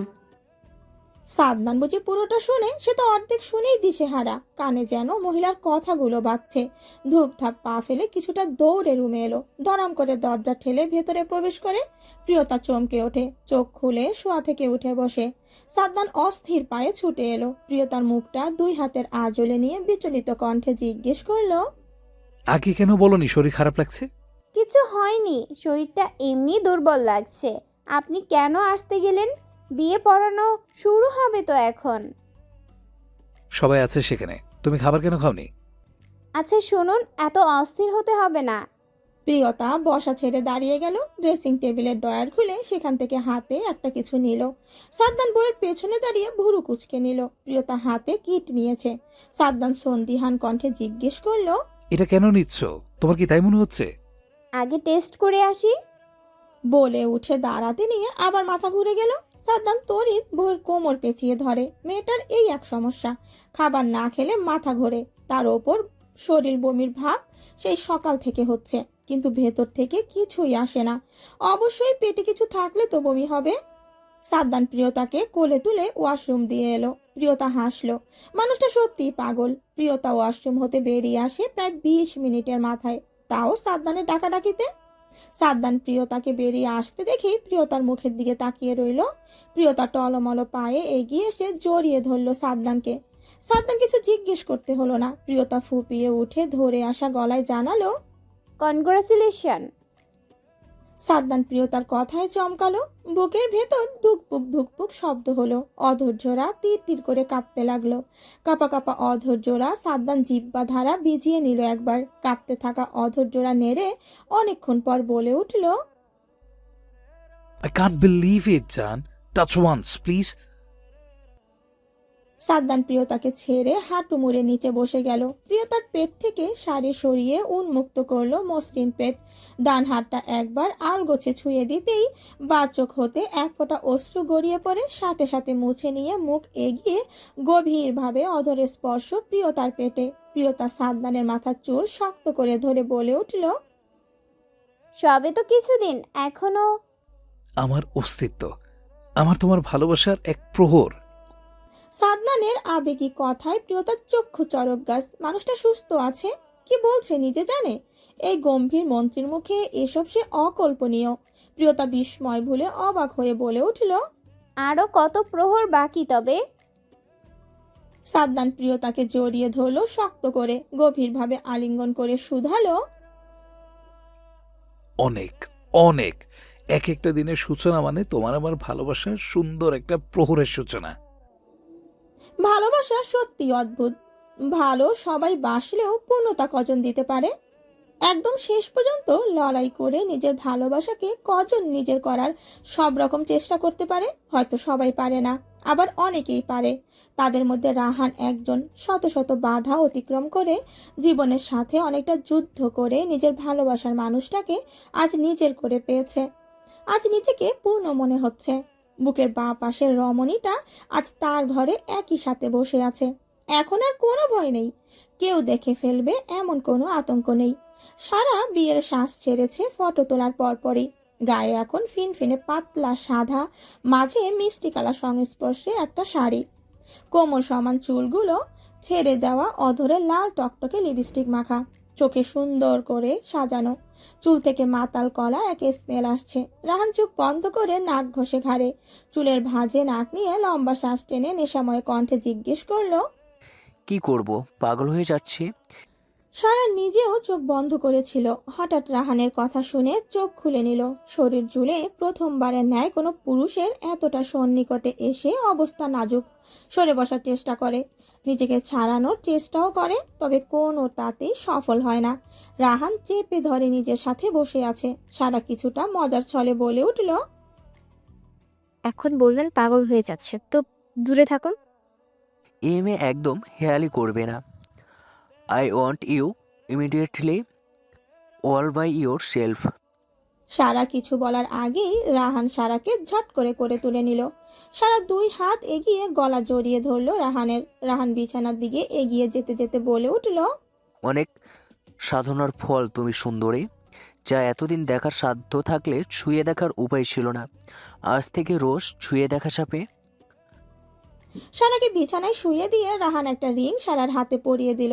সারার হাতের উল্টো পিঠে চুমু খেয়ে বলে উঠল, I want you all to myself, come on. Yes. ইস, রাহান বুঝি আর দেরি করে, বউয়ের অধর চেপে ধরে ঝটপট। অতঃপর 2 ভালোবাসার মানুষের ভালোবাসা উজাড় করে একে অপরকে ভালোবাসতে মত্ত হলো। রাত যত গভীর হলো, দুটো মানুষের নিঃশ্বাসের শব্দ ঠিক ততটাই ভারী হলো। কবির গাড়ি থেকে নামলো আগে। ঘুরে গিয়ে ওপাশের দরজা খুলে বউকে গাড়ি থেকে ধরে নামালো। ড্রাইভার দৌড়ে এলো। কবির নিজের হাতের চাবি ড্রাইভারকে দিয়ে গাড়ি গ্যারেজে রাখতে বলে এগিয়ে এসে কলিং বেল চাপলো। কালাম খান সদর দরজা খুলে ছেলে বউকে দেখে অবাক হলো। বিস্ময় নিয়ে বলে উঠল,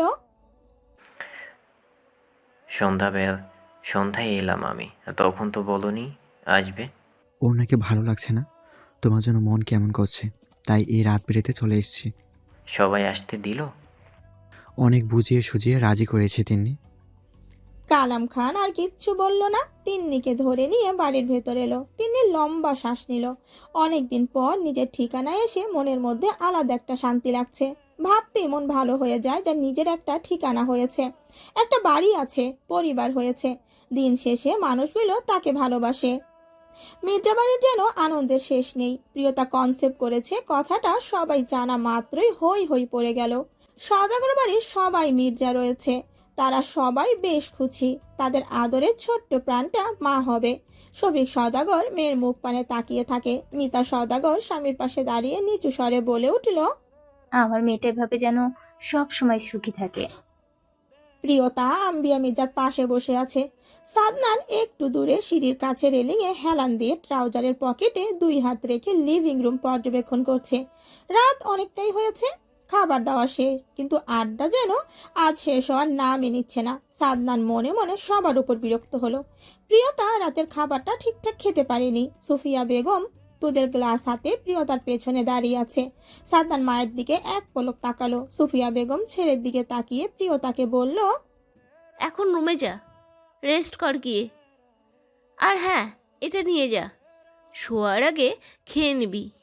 প্রিয়তা চোখ পিট পিট করে তাকালো শাশুড়ির দিকে। আয়ান বোনের দৃষ্টি বুঝতে পেরে গম্ভীর কণ্ঠে বলে উঠল, এভাবে তাকে লাভ নেই, আগে না খেলেও এখন থেকে খেতে হবে।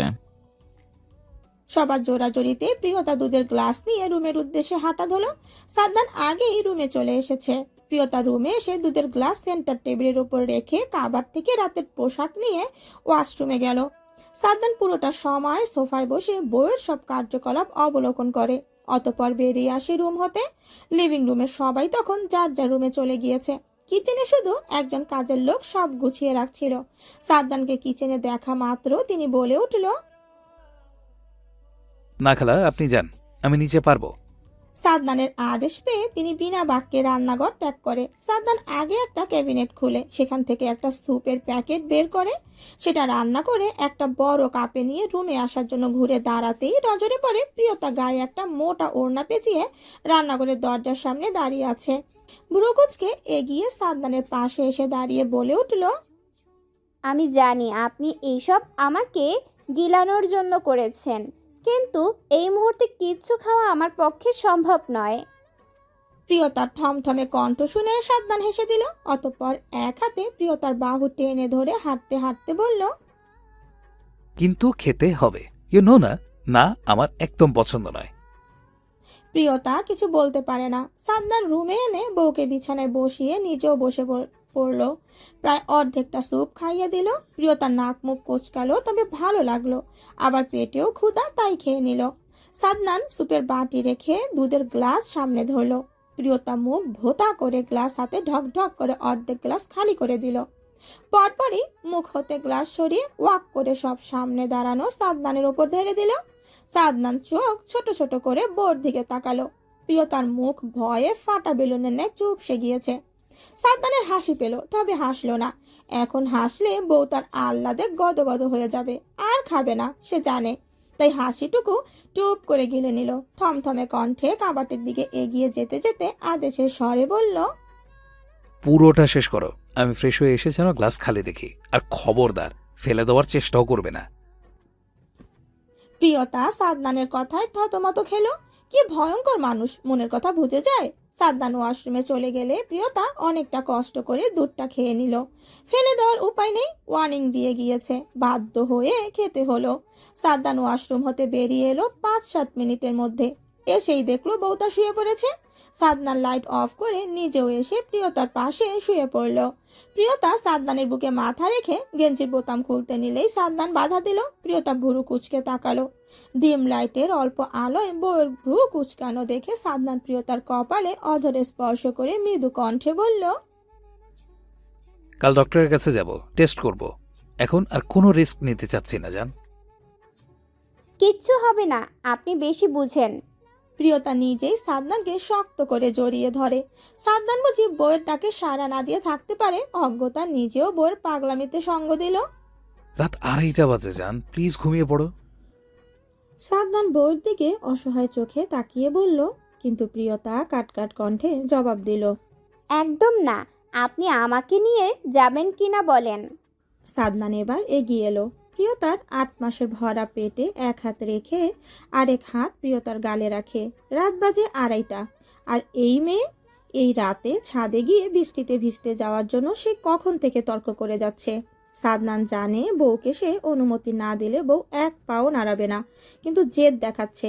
সাদনানের হাত প্রিয়তা ঝট করে সরিয়ে দিল। তীক্ষ্ণ দৃষ্টিতে তাকিয়ে বলে উঠল, যাবেন না তাই তো? No, never. সাদনান থমথমে কণ্ঠে কথাটা বলেই ঘর ছেড়ে বেরিয়ে গেল। প্রিয়তা ফ্যাল ফ্যাল করে তাকিয়ে থাকে সেদিকে। সাদনান 10 মিনিটের মধ্যে ফিরে এলো, হাতে পাস্তা, একটা মিনি প্লেট। প্রিয়তা তখন উল্টো ঘুরে শুয়ে আছে। সাদনান এগিয়ে গেল, বিছানায় উঠে বউকে খুব সাবধানে টেনে তুলে। প্রিয়তা মোছড়ামুছড়ি করেও কোনো লাভ হলো না। বসে মুখ ঘুরিয়ে রাখলো। সাদনান এক হাতে প্রিয়তার মুখ চেপে ধরে মুখের সামনে খাবার ধরতেই প্রিয়তা মুখ শক্ত করে রইল। সাদনানের চোয়াল শক্ত হয়ে এলো।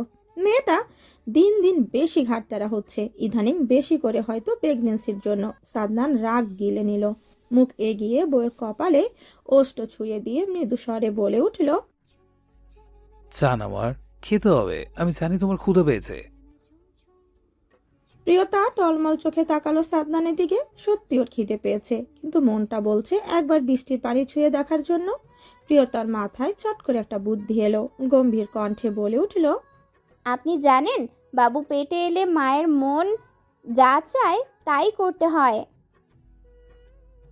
অবশ্যই করার মতো হলে, এমন বেহুদা আবদারের কোনো মানে নেই। সাদনান প্রিয়তাকে আর কিচ্ছু বলার সুযোগ না দিয়ে মুখে খাবার পুরে দিল। প্রিয়তা মুখ ভোতা করে খাবার খেয়ে নিল। এখন যত যাই করুক, সাদনান যে খাবার পুরোটা শেষ না হওয়া পর্যন্ত দমে যাওয়ার পাত্র নয়।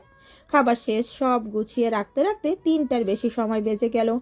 প্রিয়তা সহ সাদনান তাহাজ্জুদ পড়ে নিল। সকালেও প্রিয়তা ঠিক আগে আগে উঠে বসে থাকবে, সাথে সাদনানকেও নামাজ পড়তে টেনে তুলবে।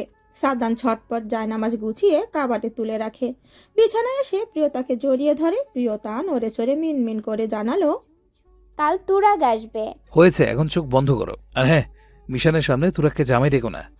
প্রিয়তা সাদনানের কথা শুনে শব্দ করে হাসতে লাগলো। সাদনান ভ্রু কুচকালো। বউয়ের ঘাড়ে দাঁত চেপে ধরতেই প্রিয়তা ব্যথাতুর শব্দ করে বলে উঠল, আহ ছাড়ুন। আর হ্যাঁ, তুরাগকে তো রিধি আপু জামাই করবে বলেছে, ওনার মেয়ের জামাই, তাই আমারও জামাই। বলেই আবার জোর করে হাসার চেষ্টা করলো। সাদনান হাসবে না কাঁদবে বুঝতে পারছে না। রিধির মেয়ে রুহির মাত্র 3 মাস চলে, আর তুরাগের 1 বছরের বেশি সময়। আর এই মহিলার এক্ষুনি কি অদ্ভুত সিদ্ধান্ত নিয়ে রেখেছে। হায়। সাদনান কথা বাড়ালো না, বউকে চুপ করে ঘুমোতে বলে নিজেও চোখ বন্ধ করে। সকালে মির্জাবাড়ির সব পুরুষেরা সকালে ব্রেকফাস্ট করে যে যার মতো কাজে গেল, শুধু সাদনান গেল না। অবশ্য সাদনান এখনো নিচেই আসেনি। আজ অনেক দিন হয় সে বিশেষ কোনো প্রয়োজন ছাড়া বাড়ির বাহিরে পা রাখে না। এর কারণ সবাই জানে, বউয়ের জন্য এই পুরুষ সব করতে পারবে। সকালে প্রিয়তা নিচে আসেনি। সাদনানের মা সার্ভেন্ট দিয়ে রুমে ছেলে আর বউর জন্য উপরের রুমে খাবার পাঠালো। সাদনান তখন ফ্রেশ হয়ে মাত্র রুমে এসেছে, বউ তখনও ঘুমিয়ে আছে। সকালে নামাজ পড়ে আবার ঘুমিয়েছে। রাতে ঠিকঠাক ঘুমোতে পারে না, এপাশ ওপাশ করে। সাদনানের তখন কি মায়া হয় বউয়ের জন্য। তবে কিচ্ছু করার নেই। কিন্তু সাদনান কিছু করার চেষ্টা করে। হাতের নিচে বালিশ দেয়, পায়ের নিচে বালিশ দেয়। একটু আরাম পেলে হাত পা ছড়িয়ে একটু ঘুমায়, যেমন এখন ঘুমাচ্ছে। কিন্তু খাবার খেতে হবে তাই ডেকে তোলে বউকে। প্রিয়তা ঢুলতে ঢুলতে উঠে বসে। সাদনান মগে করে পানি আনে, মিনি তাওয়াল ভিজিয়ে বউয়ের হাত মুখ মুছিয়ে দেয়। সকালে অজু করার সময় ফ্রেশ হওয়ার ফলে এখন আর বেশি কিছু করতে হয় না। প্রিয়তাকে খাইয়ে দিয়ে মাত্র সাদনান খেতে বসেছে, তখনই দরজায় টোকা পড়ে। সাদনান ভ্রু কুঁচকাল। প্রিয়তা সেদিকে তাকিয়ে বলল, আপনি বসুন, আমি দেখি।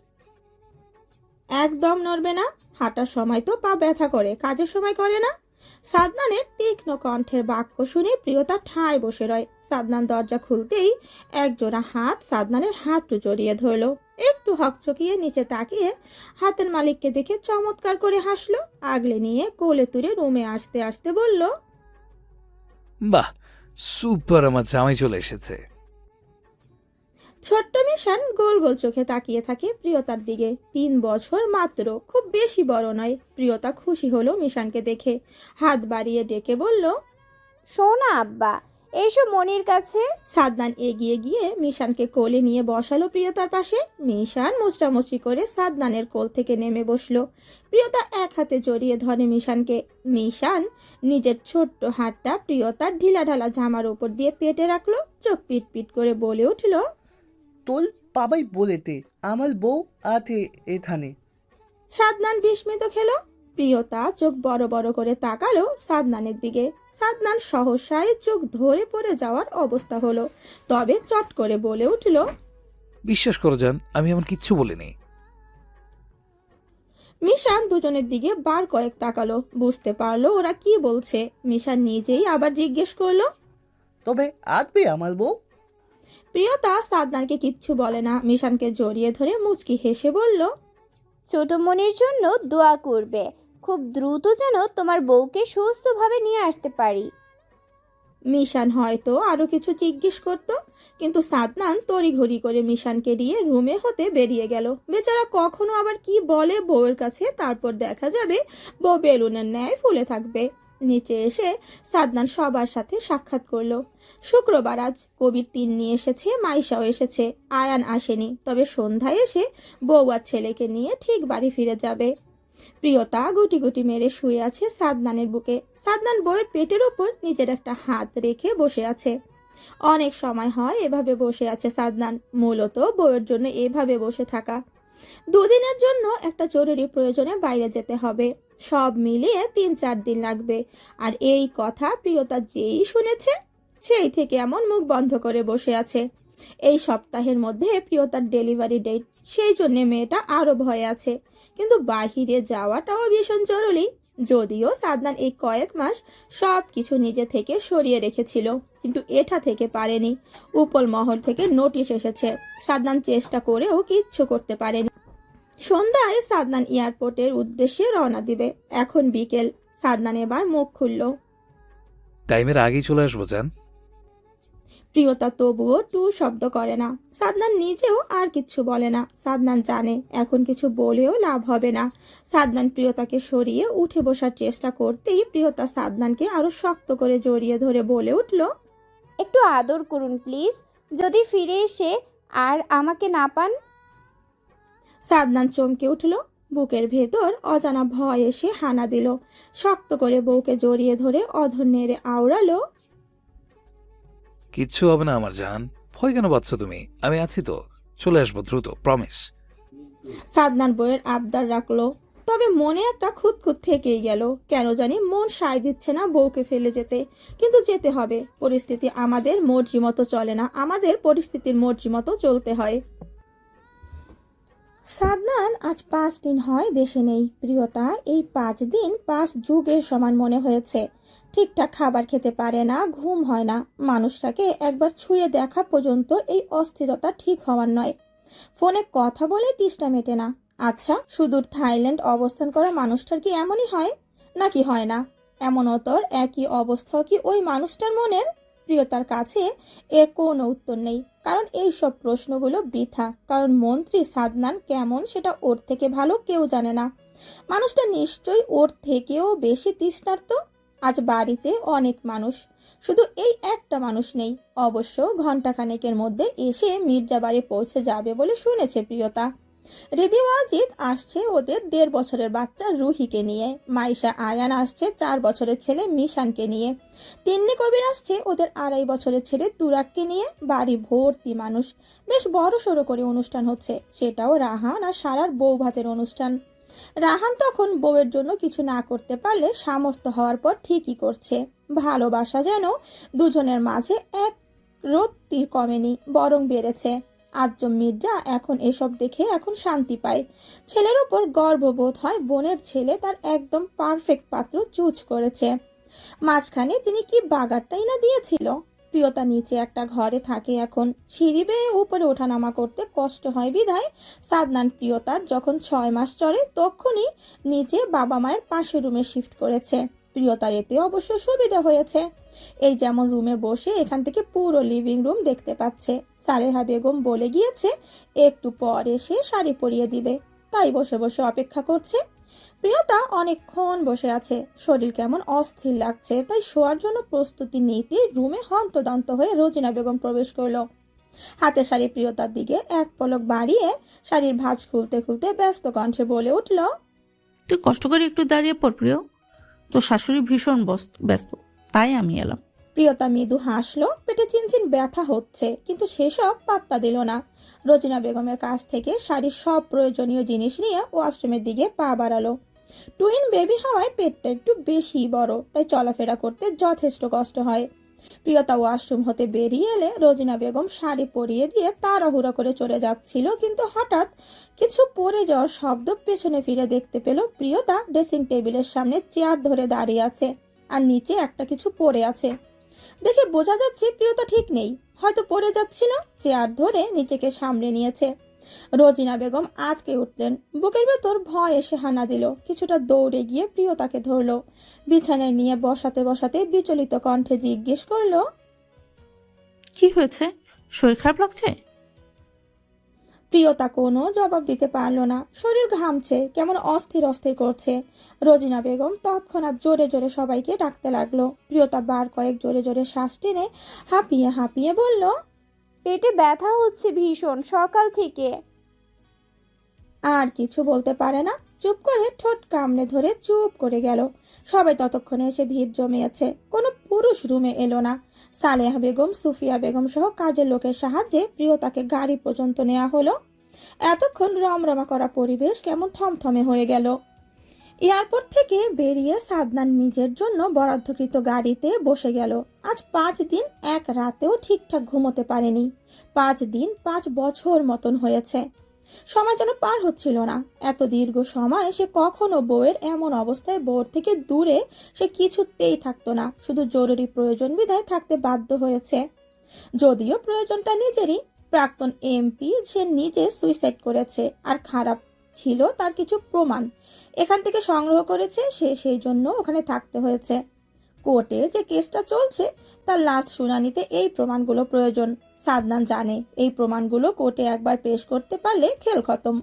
গাড়ি চলছে মির্জা বাড়ির উদ্দেশ্যে। সাদনান চোখ বন্ধ করে গাড়িতে বসেছিল। চোখে ঘুম প্রচুর। বাড়িতে গিয়ে বউকে জড়িয়ে ধরে লম্বা একটা ঘুম দিতে হবে, নয়তো মনের মধ্যে যে বউকে এতদিন ছুঁতে না পারার তৃষ্ণা কিছুতেই মিটবে না। সাদনানের চোখ বুজে থাকা অবস্থায় পাশের সিটে ফোনটা সশব্দে বেজে উঠল। সাদনানের পার্সোনাল অ্যাসিস্ট্যান্ট সাদনানের দিকে একবার সামনের সিট হতে মাথা ঘুরিয়ে পেছনে ফিরে তাকালো। সাদনান চোখ খুলে দেখলো সেদিকে একবার, পরপরই ফোনটা হাতে নিয়ে দেখলো রাহান কল করেছে। সাদমান ব্রু কুচকাল। আধ ঘন্টা আগে এয়ারপোর্ট হতে বেরিয়ে কথা বলেছে ওর সাথে, আবার কেন ফোন করেছে বুঝতে পারলো না। বুড়োজোড়া কিঞ্চিত পরিমাণ কুচকে ফোনটা রিসিভ করে কানে তুলে কিছু বলার আগে রাহান ওপাশ থেকে চিন্তিত কণ্ঠে বলে উঠল, আমরা উপজেলায় চলে এসেছি ভাবিকে নিয়ে, তুই আসবে? রাহানের পুরো কথা শুনলো না সাদনান, কিছু মাথায় এলো না, শুধু ভাবলো বউ ঠিক আছে তো। এতক্ষণ গম্ভীর হয়ে বসে থাকা পুরুষটার মুখ কেমন চিন্তিত দেখাচ্ছে। গাড়িতে এসি, তারপরও কপালে বিন্দু বিন্দু ঘামে চিকচিক করছে। কোনো রকম ঠোঁট জোড়া নেড়ে রাহানকে কথা সম্পূর্ণ করতে না দিয়ে নিজেই জিজ্ঞেস করলো, এখন কোথায় ও? ঠিক আছে? ওটিতে নিয়ে যাওয়া হয়েছে, মনে হচ্ছে ফোনটা ওটিতে দিয়ে আয়। কিন্তু চুপ, আমি যা বলছি তা কর। 15 মিনিটের মধ্যে আমি হসপিটাল পৌঁছচ্ছি। রাহান সাদনানের এক ধমাকে চুপ হয়ে গেল। ডক্টর তসলিমা রাউন্ড শেষ হয়েছে, ওটিতে যাচ্ছিল। রাহান ওনাকে ডেকে সাদনানের কথা জানালো। ডক্টর তসলিমা বারণ করলো না। একজন আয়াত হাতে ফোনটা ভিডিও কলে দিয়ে বাহিরে দাঁড়িয়ে রইল রায়হান। সবাই দাঁড়িয়ে আছে সেখানে, আর মন্ত্রী সাদনানের পাগলামির খবরও পেয়ে গেল। জানে মেরে দেব, এভাবেই থাকবে ফোন। জান আমি আছি তো, ভয় পাওয়ার কিচ্ছু নেই। সাদনানের বাজখাই কণ্ঠে সবাই চুপসে গেল। মনে হচ্ছে গাড়িতে নয়, সে হসপিটালে রয়েছে, আর এক্ষুনি হাতের নাগালে পেলে সবাইকে চিবিয়ে খেত। চোয়াল শক্ত কিন্তু অস্থির। একটু পরপরই বউকে এটা সেটা বলে যাচ্ছে লাগাতার। আর হঠাৎ রেগে যাওয়ার কারণ হচ্ছে একজন অ্যানেস্থেসিয়া, তিনি সাদনানকে ঠিক চিনতে পারেনি, আর সেই জন্যই রোগীকে অজ্ঞান হওয়ার ইঞ্জেকশন দেওয়ার পর তিনি কল কাটার কথা বলেছেন। এতেই সাদনান রেগে বোম। আয়া ফোন সেভাবেই ধরে স্থির হয়ে দাঁড়িয়ে রইল। ডক্টর তাসলিমা আর কিছু বলতে পারল না। প্রিয়তা ব্যথায় ছটফট করছে। সাদনানের কথায় কাতর কণ্ঠে বলল, প্লিজ আপনি শান্ত হন আর কলটা রাখুন। সাদনান প্রিয়তার কথা পাত্তা দেয় না। ডক্টর তাসলিমাকে উদ্দেশ্য করে বলে উঠল, ওর যেন কিচ্ছু না হয়, আই সোয়ার ওর কিছু হলে হসপিটাল আমি চায়ের দোকান বানিয়ে দেব। হুমকিটা ছিল বড়ই অদ্ভুত। হয়তো পরিস্থিতি স্বাভাবিক হলে এতক্ষণে এখানে হাসির বন্যা বয়ে যেত, কিন্তু পরিস্থিতি ভিন্ন হওয়ায় এই হুমকিটা সবার কাছে ভয়ঙ্কর মনে হলো। এর মধ্যে বাইরে কিছুটা শোরগোলেরও আওয়াজ শোনা গেল। প্রিয়তা নিভু নিভু চোখে একবার মাথাটা কাত করে আয়ার হাতের ফোনের তার দিকে তাকালো।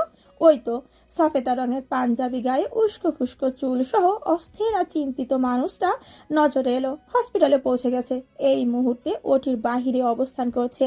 প্রিয়তার ব্যথিত শরীরটা চাইতেই ঠোঁটের কোণায় হাসি খেলে গেল, আর সেই সাথে চোখ জোড়াও বন্ধ হয়ে এলো।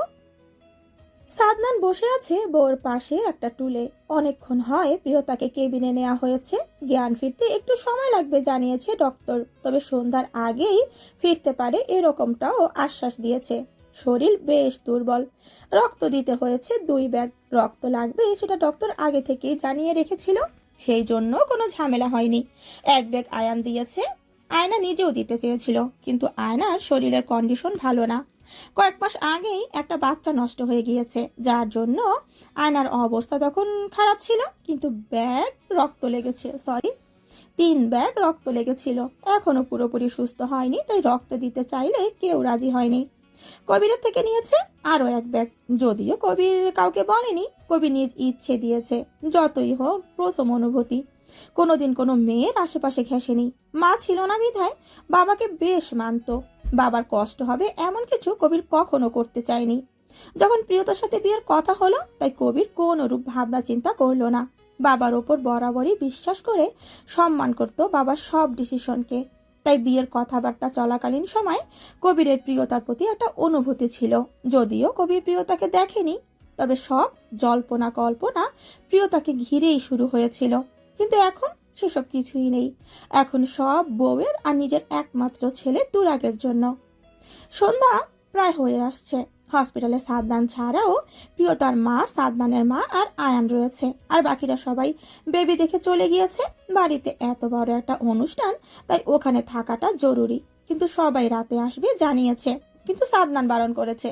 বউ সে সকালেই বাড়ি নিয়ে যাবে, কিন্তু ডক্টর তাসলিমা বুঝিয়ে সুজিয়ে 3 দিন থেকে যাওয়ার কথা বলেছে, নয়তো সমস্যা হতে পারে। তাছাড়া মেয়ে বাবুটা ভ্রূপৃষ্ঠ হওয়ার পর কান্না করেনি। অবস্থা খারাপ দেখে মেয়ে বাবুটাকে 24 ঘন্টা অবজারভেশনে রাখতে হবে।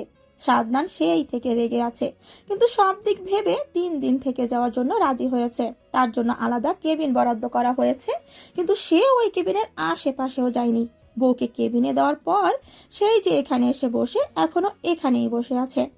সালেহা বেগম আর মিতা সওদাগর ওই কেবিনে রয়েছে বর্তমানে, আর ছেলে বাবুটা ওনাদের সাথে রয়েছে।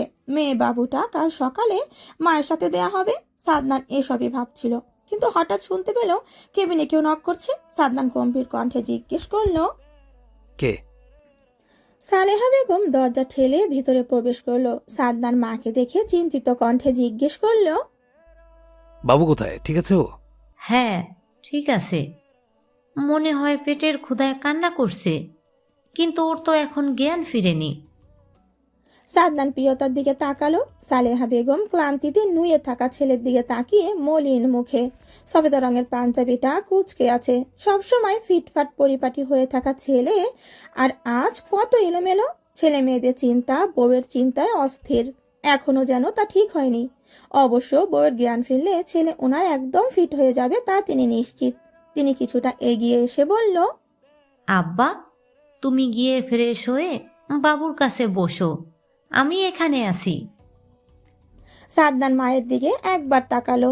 টানা 17 ঘন্টা শরীরে একটা পোশাক জড়ানো, নাওয়া খাওয়া পর্যন্ত কিছুই করেনি। শরীর কেমন ম্যাজম্যাজ করছে, তাই ইচ্ছে না থাকা সত্ত্বেও বাধ্য হয়ে সালেহা বেগমের জোড়াজড়িতে কেবিন ছেড়ে বেরিয়ে গেল। সাদনানের অ্যাসিস্ট্যান্ট আগে থেকে সব ব্যবস্থা করে রেখেছিল। সাদনান কোনো রকম ফ্রেশ হয়ে বেরিয়ে ছেলের কাছে এলো। বাবুটা তখন ছোট, উল্টে একটু পরপরই পেটের ক্ষুধায় কান্না করছে। মিতা সওদাগর কোলে নিয়ে রেখেছে। সাদনান বেরিয়ে এসে ছেলেকে দেখলো। কিছু সময় নীরব থেকে মিতা সওদাগরকে উদ্দেশ্য করে বলল, মা আপনি কিছু খেয়ে রেস্ট করুন, আমি ওকে ওর মায়ের কাছে নিয়ে যাচ্ছি। মিতা সওদাগর কিছু বলতে গিয়েও বলে না। সেই বেলা 12টা বাজে আসছে। মাঝে শুধু পানি খেয়েছে, সুযোগ যে ছিল না খাওয়ার জন্য তেমন নয়। আসলে খাবার খাওয়ার মতো মনের অবস্থা ছিল না। যদিও এখনো নেই, মেয়েটার এখনো জ্ঞান ফিরেনি। তবে ভাবলেন ফ্রেশ হয়ে মেয়ের কাছে যাবে। সাদনান ছেলেকে নিজের কোলে নিল। মিতা সওদাগর অবশ্য বারণ করলো, কিন্তু সাদনান পারবে বলে আশ্বাস দিয়ে কেবিন ছেড়ে বেরিয়ে এলো। আয়ান তখন কেবিনে ঢুকতেই যাচ্ছিল, কিন্তু সাদনানকে বেরিয়ে আসতে দেখে এগিয়ে এসে বলল, তুমি কিছু খেয়ে নিলে ভালো হতো না? এখন না। ছেলের গায়ে বেবি টাওয়ালটা ভালো করে জড়িয়ে নিতে নিতে কথাটা বলেই সাদনান পাশের কেবিনে ঢুকে গেল। আয়ান তাকিয়ে রইল সেদিকে। বোনকে এসে ভীষণ ভালোবাসে। সবসময় চাইতো বোনের জীবনে এমন কেউ আসুক যাতে করে তাদের থেকেও বেশি ভালোবাসে তার বোনকে। সত্যি আসছে। সাদনান ছেলেকে নিয়ে বসে আছে। সালেহা বেগম একটু আগে পাশের কেবিনে গিয়েছে। প্রিয়তার জ্ঞান ফিরেছে মিনিট 5 হবে। ডক্টর চেক আপ করে বলেছে গরম খাবার খাইয়ে তারপর বেবিকে ফিডিং করাতে। মিতা সওদাগর মেয়েকে ফ্রেশ করিয়ে খাবার খাইয়ে বেশ কিছুক্ষণ পর চলে এলো। সাদনান পুরোটা সময় ছেলেকে কোলে নিয়ে হাঁটাহাঁটি করলো। কিছুক্ষণ সময়ে আবার দূরে সোফায় বসে গম্ভীর হয়ে বসে রইল। কিন্তু শাশুড়ি যাওয়ার সাথে সাথে বউয়ের পাশে এসে ছেলেকে শুইয়ে দিয়ে নিজে আগে বউয়ের কপালে ভালোবাসার পরশ দিল। প্রিয়তা চোখ বন্ধ করতেই চোখ দিয়ে এক ফোঁটা জল গড়িয়ে পড়ল। ফুফিয়া বলে উঠল, আমার মেয়ে। সাদনানের বুকের ভেতর ধকধক করতে লাগলো। মেয়ের জন্য সে নিজেও পাগল প্রায়। কত শখ ছিল মেয়ে আসার পরপরই সে আগে মেয়েকে কোলে নেবে, আদর করবে, নিজের 2টা অস্তিত্ব 2টা প্রাণ একসাথে ছুঁয়ে দেখবে। কিন্তু ভাগ্য সহায় হলো না। কিন্তু নিজের ভেতর চলতে থাকা তীব্র যন্ত্রণা চেপে রেখে বউয়ের কপালে ফের ওষ্ঠদয় ছুঁয়ে দিয়ে আলগোছে জড়িয়ে ধরে নিল। মাথায় পরপরই কয়েকবার অধরে স্পর্শ করে মোলায়েম কণ্ঠে জানালো, আছে জান, সকালে আমরা ওকে আমাদের কাছে নিয়ে আসবো। কেন এমন হলো? ওর কষ্ট হচ্ছে। সাদনান প্রিয়তাকে ছেড়ে দিয়ে ছেলেকে কোলে তুলে নিয়ে বলল, কখন থেকে কান্না করছে? প্রিয়তা বসে থেকে ছেলেকে কোলে নিতে চাইলো, কিন্তু সাদনান দিল না। নিজের হাতের ভাঁজে রেখে এগিয়ে দিয়ে বলল, তুমি মাথায় ধরো, শুধু কোলে নিলে ব্যথা পাবে। প্রিয়তা লজ্জা পাচ্ছে, চোখ ঘুরালো এলোমেলো, মিনমিন করে বলল, মাকে ডেকে দিন না। কেন? সোজা সাপটা প্রশ্নে প্রিয়তা অপ্রস্তুত হলো। সাদনান বুঝতে পারলো বউ তার লজ্জা পাচ্ছে, তাই মুখ গম্ভীর ভাব রেখে ফের শুধালো, মা হয়তো রেস্ট করছে, তুমি একা পারবে না, আমি সাহায্য করছি। সত্যি প্রিয়তা একা পারবে না, তাই বাধ্য হয়ে সাদনানের হাতে রেখেই বাবুকে ফিডিং করালো। চোখ বন্ধ করে বাবুটা কিছু সময় ব্যবধানে ঘুমিয়ে গেল। সাদনান ছেলেকে পাশের দোলনায় শুয়ে দিয়ে দরজা বন্ধ করে এসে বউয়ের পাশে শুয়ে পড়ল। এক হাতে আলগোছে বউকে ঝরিয়ে রাখে, তবে বউয়ের যেন অসুবিধা না হয় সেদিকে খেয়াল রাখলো। বেডটা যথেষ্ট বড়, কিন্তু প্রিয়তা নড়াচড়া করে সরতে পারছে না। সাদনান জড়িয়ে রেখেছে বিধায়। সাদনান চোখ বন্ধ করে বইয়ের নড়াচড়া টের পেয়ে চোখ বন্ধরত অবস্থায় বলে উঠল, জান নড়ে না, ভীষণ ক্লান্ত আমি, একটু ঘুমাতে দাও। অনেকদিন হয়ে শান্তিতে একটু ঘুমোতে পারি না। সাদনান ঘুমিয়ে পড়েছে। প্রিয়তা সেদিকে তাকিয়ে আছে। পুরুষটার গায়ে গাঢ় নীল রঙের টি শার্ট, সবসময় পরিপাটি করে গুছিয়ে রাখা কুচকুচে কালো অল্প স্বল্প ভেজা চুলগুলো ভ্রুজোড়ার উপর এসে পৌঁছেছে। চোখের লম্বা ঘন পাপড়িগুলো চোখ বন্ধ থাকা দরুন দেখতে লাগছে। সরু নাকটা নিচে সব সময় খবরদারি করতে থাকা চিকন পাতলা অধরজোড়া আপাতত বন্ধ আছে। প্রিয়তা পাশের দোলনায় বার কয়েক তাকিয়ে কিছু সময় লাগিয়ে সব পর্যবেক্ষণ করলো। তারপর নিজের হাতটা সাদনানের গালে রাখলো। সাদনান প্রিয়তার চেয়ে একটু বেশি ফর্সা, কিন্তু ছেলে যেন বাবার কার্বন কপি হলে গায়ের রংটা মায়ের মতো হবে বলে প্রিয়তার মনে হচ্ছে। প্রিয়তার হাতের স্পর্শে সাদনান নড়ে চড়ে প্রিয়তার হাতটা টেনে ধরে জড়িয়ে নিল বুকে। একবার পিটপিট করে তাকিয়ে চোখ বন্ধ করে ঘুম ঝরানো কণ্ঠে বলল, আমার জান, এত দেখো না, নিজেকে সামলাতে পারলেও আমাকে কিন্তু পারবে না, আর আমি এখন বেসামাল হতে চাইছি না। প্রিয়তা দীর্ঘশ্বাস ছাড়ে। ঘুমিয়ে গিয়েও শান্তি দিচ্ছে না অদ্ভুত লোক। না বা কাঁদে না, মা চলে আসবে। কিসের কি মেয়ে তার ঠাস ঠাস করে গলা ফাটিয়ে কেঁদে চলেছে। সাদনান অনেকক্ষণ ধরে চেষ্টা করেও লাভের লাভ কিছুই হচ্ছে না। সাদনানের এবার নিজেকে বড্ড অসহায় লাগলো। প্রথমে কাঁদেনি বলে কত কি করতে হলো, আর এখন বেশি কাঁদার জন্য মনে হচ্ছে ডক্টর দেখাতে হবে। প্রিয়তা এখন নিচে আছে, ছেলে বাবুটার সারার কাছে রয়েছে। প্রিয়তার শরীর ভীষণ দুর্বল। যদি প্রিয়তার মতে সে সুস্থ, কিন্তু সাদনান কিছুতেই তা মানতে রাজি নয়। প্রিয়তাকে কিছু করতে হয় না। শাশুড়ি, চাচি শাশুড়ি, ফুপি শাশুড়ি সবাই যেন শাশুড়ি নয় মায়ের মতো আগলে সেবা যত্ন করছে। যদিও আগে প্রিয়তাকে এ বাড়ির বউ কম মেয়ের মতোই দেখেছে, কিন্তু এখন সবকিছু যেন দ্বিগুণ হচ্ছে। কত আদর যত্ন ভালোবাসে সবাই, আর এখন তো আম্বিয়া মির্জাও আহ্লাদে আটখানা হয়ে পড়েছে। হবেই বা না কেন?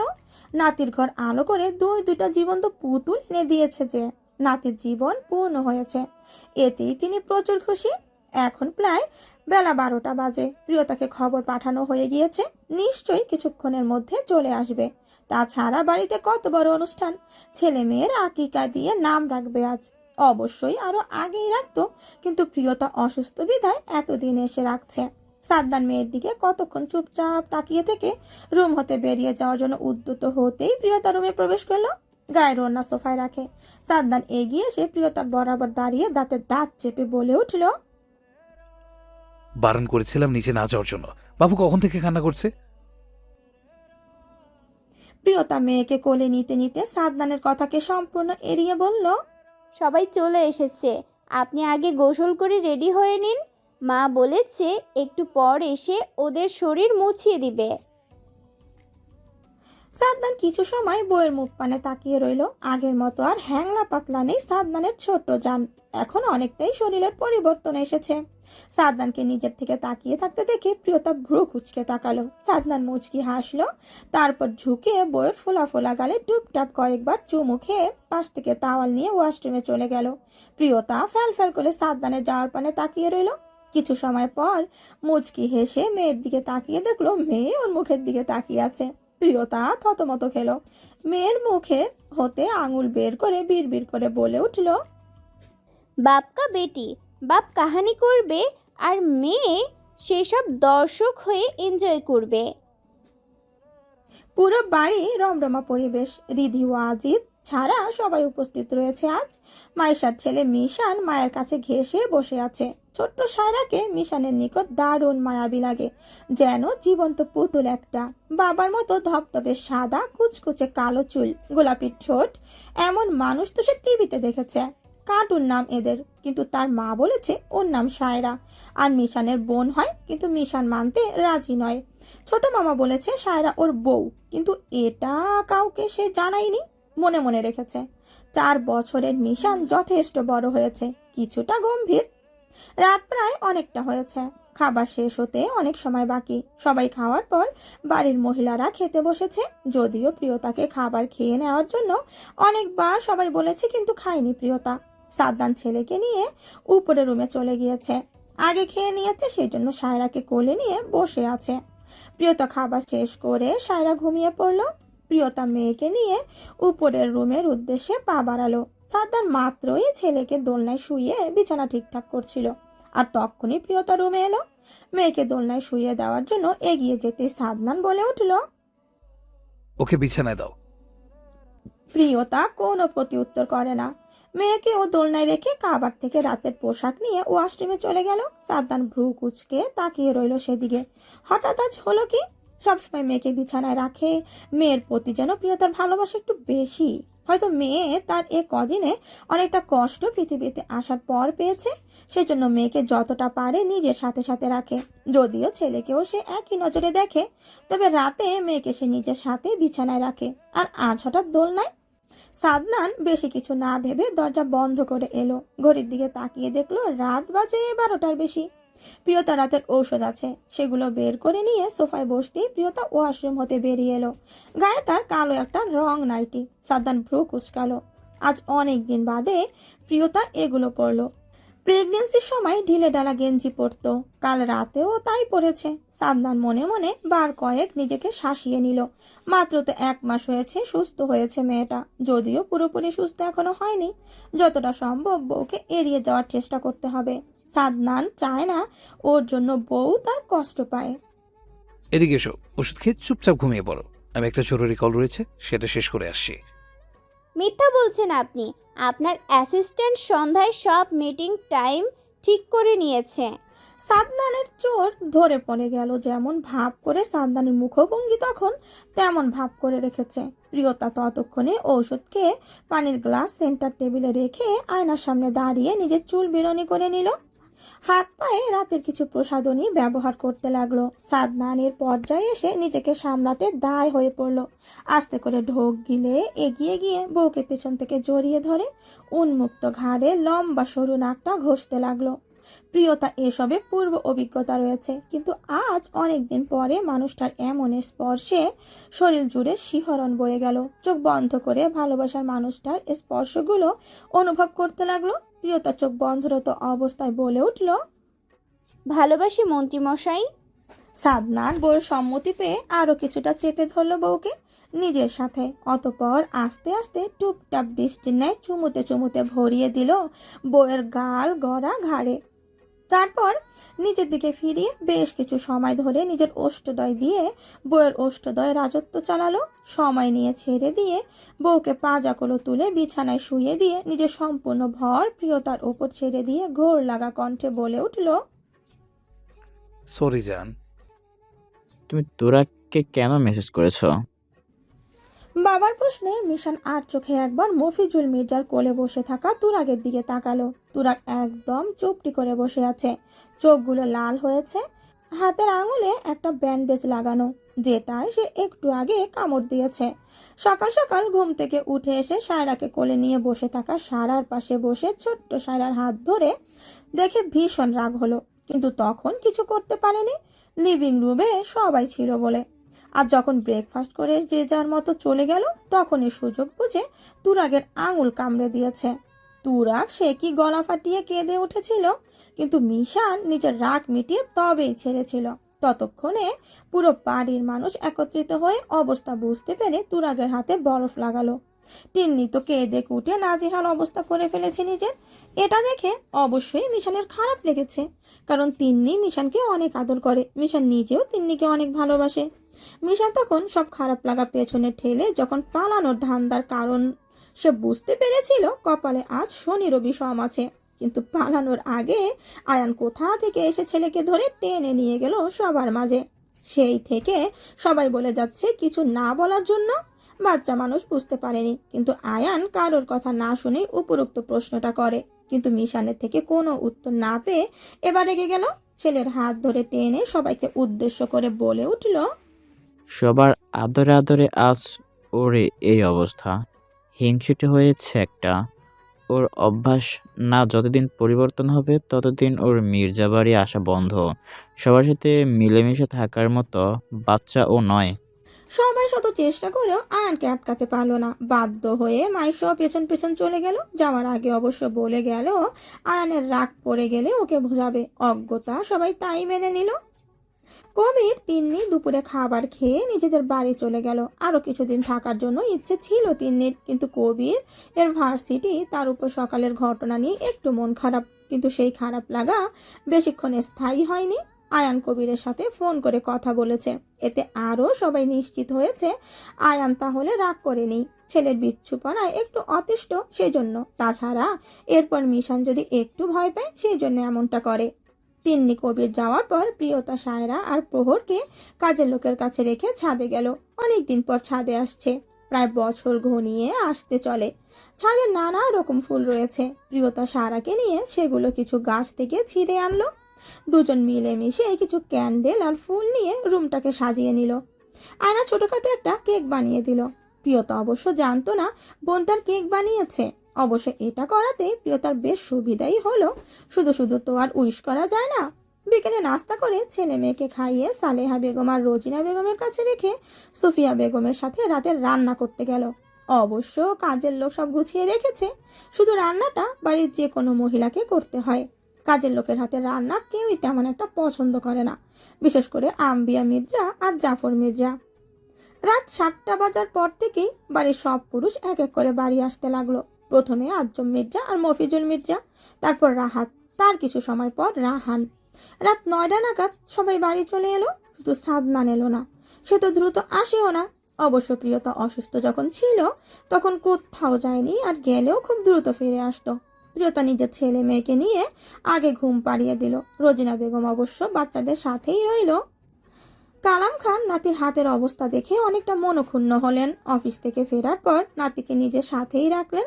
রাতে খাবার নিজের হাতে খাইয়ে নিজের সাথে রুমে নিয়ে চলে গেল। তুরাগ বাবা মায়ের চেয়ে বেশি দাদার সাথে সাথে থাকে। দাদার সাথে তার গলায় গলায় ভাব। দাদা তার সব আবদার পূরণ করে। বাড়িতে মানুষ না থাকায় খেলার সারটাও দাদাই হয়েছে। তিন্নিকে বেশি জ্বালায় না তুরাগ। তিনি নিজের মতো করে সংসারে সব সামলাতে পারে। তবে ছেলে না জ্বালালেও ছেলের বাপ যতক্ষণ বাসায় থাকে ততক্ষণে তিন্নিকে ঠিকই বিরক্ত করে। তিন্নির অবশ্য এসব ভালোই লাগে। মানুষটাকে ভালোবাসে ভাবলেই শরীর মন সব জুড়িয়ে যায়। আগের সব না পাওয়া ভালোবাসা এই মানুষটা পুষিয়ে দেয়। সাথে শ্বশুর নামও বাপ তো রয়েছে। পুত্রবধূ কম নিজের মেয়ের মতো দেখে। রাত তখন 10টার কোঠা ছাড়িয়েছে। কবির কিছু প্রশ্ন তৈরি করছে। বরাবরই প্রশ্ন তৈরি করার কাজটা কবির পায়। যদিও এই সাবজেক্টের কবিরের ডিপার্টমেন্টারের 2জন প্রফেসর রয়েছে, কিন্তু প্রশ্ন প্রিন্সিপাল সহ সবাই ধরে বেঁধে প্রশ্ন তৈরি করার দায়িত্ব কবিরকে দিয়ে দেয়। কবির অনেক সময় নিয়ে প্রশ্নগুলো তৈরি করলো। তিন্নি তখন বিছানায় ঠিকঠাক করে নিজেকে পরিপাটি হয়ে শোয়ার প্রস্তুতি নিচ্ছে। কবিরের রুমটা বেশ বড় সড়ো, অর্ধেকটা একটা ছোটখাটো লাইব্রেরি বলা চলে। কবি সেখানে বসেই কাজ করছিল। তবে তিন্নির ডাক শুনে প্রশ্ন গুছিয়ে নিজের কালো ব্যাগটা রাখতে রাখতে জানালো, হাসি বউ। তিন্নি মুচকি হাসে। এই ডাকটা আজ 4 বছর ধরে শুনে আসছে, কিন্তু আজও শুনলে মনে হয় এই প্রথম শুনলো। এই প্রথম দিনের মতো অনুভূতি হয়। কবির ওয়াশরুম হতে ফ্রেশ হয়ে বেরিয়ে এসে লাইট অফ করে ড্রিম লাইট অন করে বিছানায় এলো। তিন্নি তখন পা গুটিয়ে বসে আছে। কবির ঠিক তিন্নির বরাবর বসে ভ্রু কুচকে জিজ্ঞেস করলো, কি ব্যাপার, মন খারাপ? না, ভাবছি কি? তুরাগ বড় হচ্ছে। হ্যাঁ তো। কবির যে তিন্নির কথা বুঝতে পারছে না তেমন নয়, কিন্তু কবির চাইছে তিন্নি বলুক, নিজের মুখে বলুক, আবদার করুক। একটু তো ভালোবাসার মানুষটার সাথে জোর খাটায়, কিন্তু তিন্নি তো কখনো কিছু জোর করে না। কবির যেভাবে বলে সেভাবে সব মেনে নেয়। প্রথম প্রথম তিন্নি যখন কবিরের মুখের ওপর কথা বলতো তখন কবিরের বেশ ভালোই লাগতো। ভাবতো হয়তো ওকে তিন্নি ভালোবাসে, সম্মান করে, সবকিছু মেনে নেয়, অথবা সঠিক বলেই হয়তো সম্মতি দেয়। যদিও তিন্নি অল্পতেই খুশি হয়ে যায়, কিন্তু কবিরের মন খুশি হয় না। সে চায় তিন্নি নিজেও জোর করে, ভালোবেসে কিছু আবদার করে। কিন্তু তিন্নি মুখ ফুটে কিচ্ছু বলার বা চেয়ে নেওয়ার মেয়ে নয়।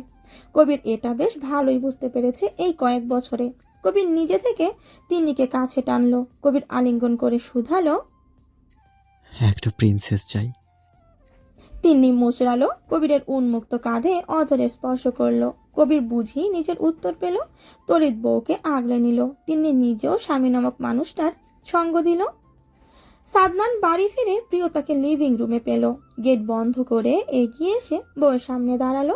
প্রিয়তার চোখ লেগে এসেছিল, মাথা সোফায় এলিয়ে দেওয়া ছিল, কিন্তু সামনে কারোর উপস্থিতি টের পেয়ে চোখ খুলে সামনে সাদনানকে দাঁড়িয়ে থাকতে দেখে ঠোঁটের কোণায় মুচকে হাসি খেলে গেল। বসা ছেড়ে উঠে দাঁড়িয়ে বলল, আপনি ফ্রেশ হয়ে আসুন, আমি খাবার দিচ্ছি।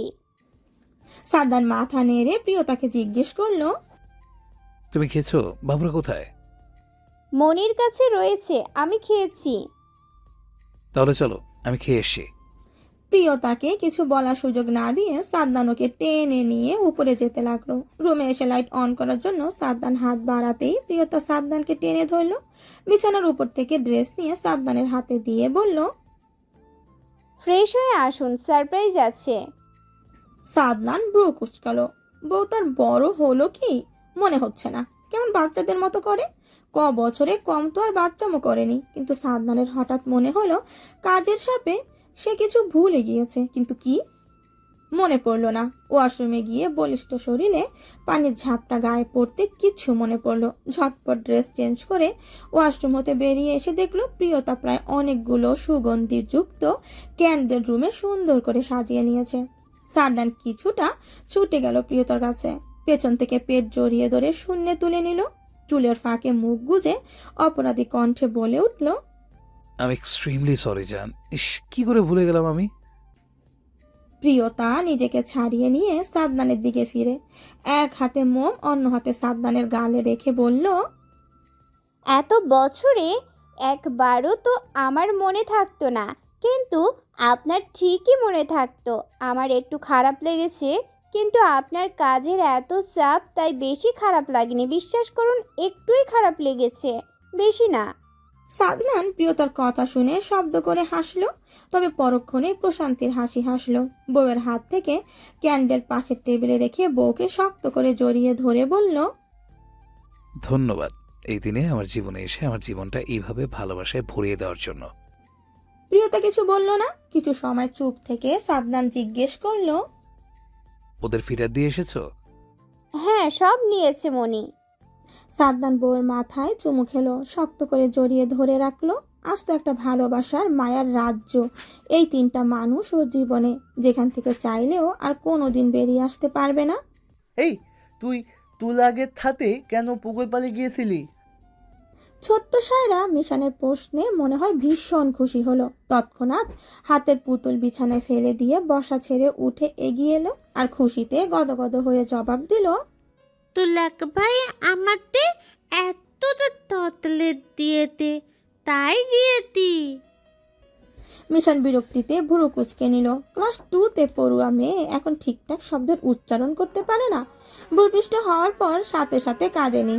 টুইন বেবি ছিল তো, সেক্ষেত্রে প্রহর কাঁদলেও সায়রা কাঁদেনি। 24 ঘন্টা অবজারভেশনে রাখতে হয়েছে। আর সেই থেকে সায়রা দুটো রিকভার করেনি। আস্তে আস্তে সব হয়েছে, যেমন বসা, কোনো জিনিস নিজের হাতে নিচ থেকে তুলতে পারা, কথা বলা, হাঁটা চলা, সবাই অনেকটা সময় লেগেছে। তবে সেসব নিয়ে বেশি ভাবে না মিশান। কপালে বা হাতের তর্জনী আঙুল ঘষে বিড়বিড় করে বলে উঠল, লোভী একটা, ঠিক বাপের মতো। সায়রা গোল গোল চোখে তাকিয়ে আছে মিশানের অধর পানে। ঠিক শুনতে পায়নি কি বলেছে মিশান। কিছু জিজ্ঞেস করবে তার আগেই মিশান বলে উঠল, আমি তোকে রোজ স্কুল থেকে ফেরার সময় একটা করে চকলেট দিই, তবু কেন তুই তুলাগের থেকে চকলেট নিস? তুমি তো এতটা দাও, আর একটা তুলাক ভাইয়া দেয়, দুটা হয়। সায়রা জবাবে এবার মিশান চটে গেল। সায়রা চুলের ঝুঁটি টেনে ধরলো। সায়রা আকস্মিক আক্রমণে হকচকালো। কি হচ্ছে বুঝতে পেরে ফুপিয়ে ওঠে। মিশানের খেয়াল এলো রাগের মাথায় একটু বেশি বাড়াবাড়ি করে ফেলেছে, তাই ঝুঁটি ছেড়ে দিতে দিতে ধমকের স্বরে বলল, এই চুপ, একদম কোনো সাউন্ড করবি না। সায়রা চোখ ডলে পিটপিট করে মিশানের দিকে তাকিয়ে থাকে। মিশান নিজের মাথার পেছনে এক হাত রেখে আরেক হাত কোমরে রেখে আবারও বিড়বিড় করে বলতে লাগলো, তোর বাপের পয়সার অভাব যে তুই মানুষের থেকে চকলেট নিস, পিয়াদব কোথাকার।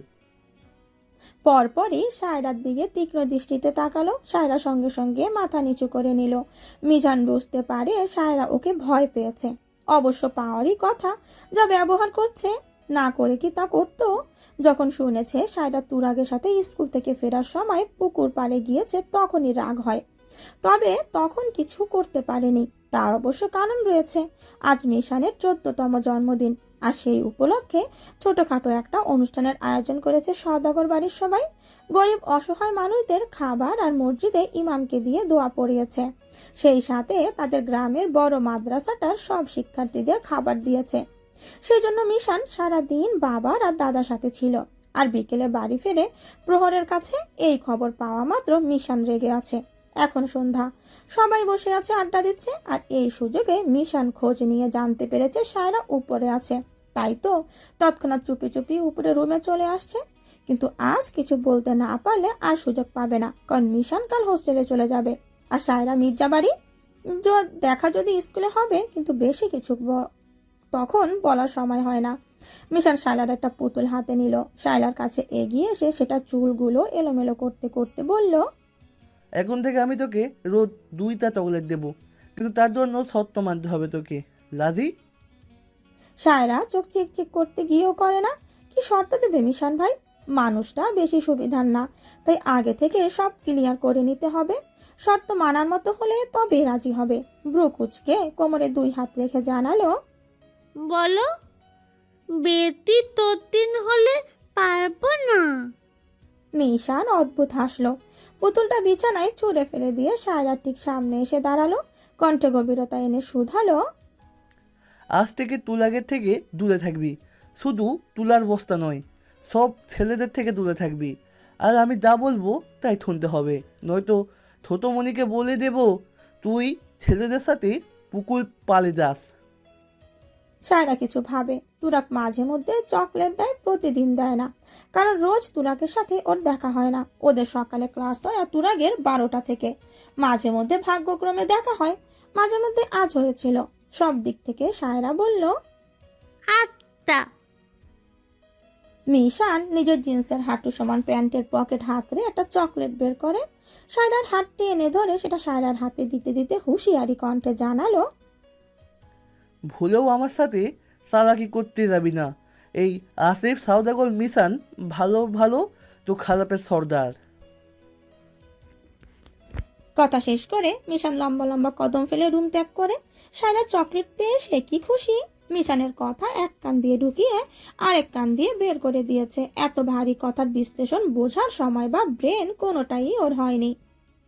সময় কত দ্রুত চলে যায়। সময়ের সাথে সাথে আমরা কত কিছু হারিয়ে ফেলি, আবার নতুন কিছু আসে জীবনে। তেমন সাদনান আর প্রিয়তার ঘর আলো করে প্রহর সায়রা এসেছে দেখতে দেখতে কেমন 6 বছর চলে গেল। কিন্তু প্রিয়তার যেন চোখের সামনে এখনো ভাসে, এই তো সেদিন না এই মানুষটার সাথে কত রকম করে বিয়ে হলো, অথচ এগুলো এখন স্মৃতি। সবাই কত পরিবর্তনে হয়ে এসেছে নিজেদের মাঝে, কিন্তু ভালোবাসার যেন কোনো কমতি হয়নি মন্ত্রী সাদনানের। এখনো আগের মতোই ভালোবাসে, কেয়ার করে। এই তো একটু আগেও ফোন করে নিজের ছেলে মেয়েদের বাহানা করে বউর সাথে পাক্কা 1 ঘন্টা কথা বলেছে। অথচ মানুষটা কিছু সময়ের জন্য বাইরে গিয়েছে বলতে মূলত রিদি আর ওয়াজিদকে এয়ারপোর্ট থেকে রিসিভ করতে গিয়েছে। হয়তো ফিরেও আসবে কিছু সময় ব্যবধানে।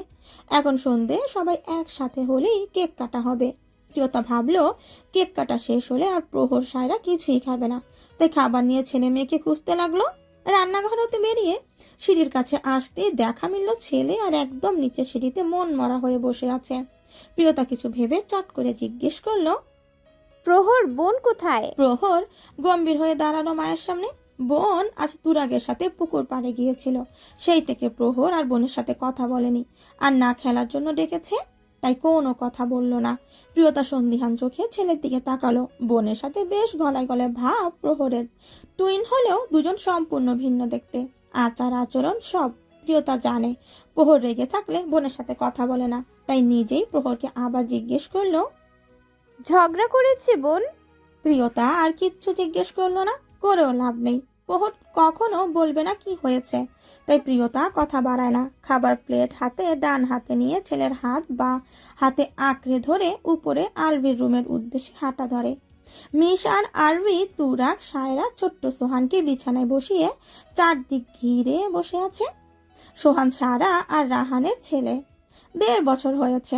দেখতে মাশাল্লাহ মায়ের মতোই গুলুমুলু কিউট দেখতে হয়েছে।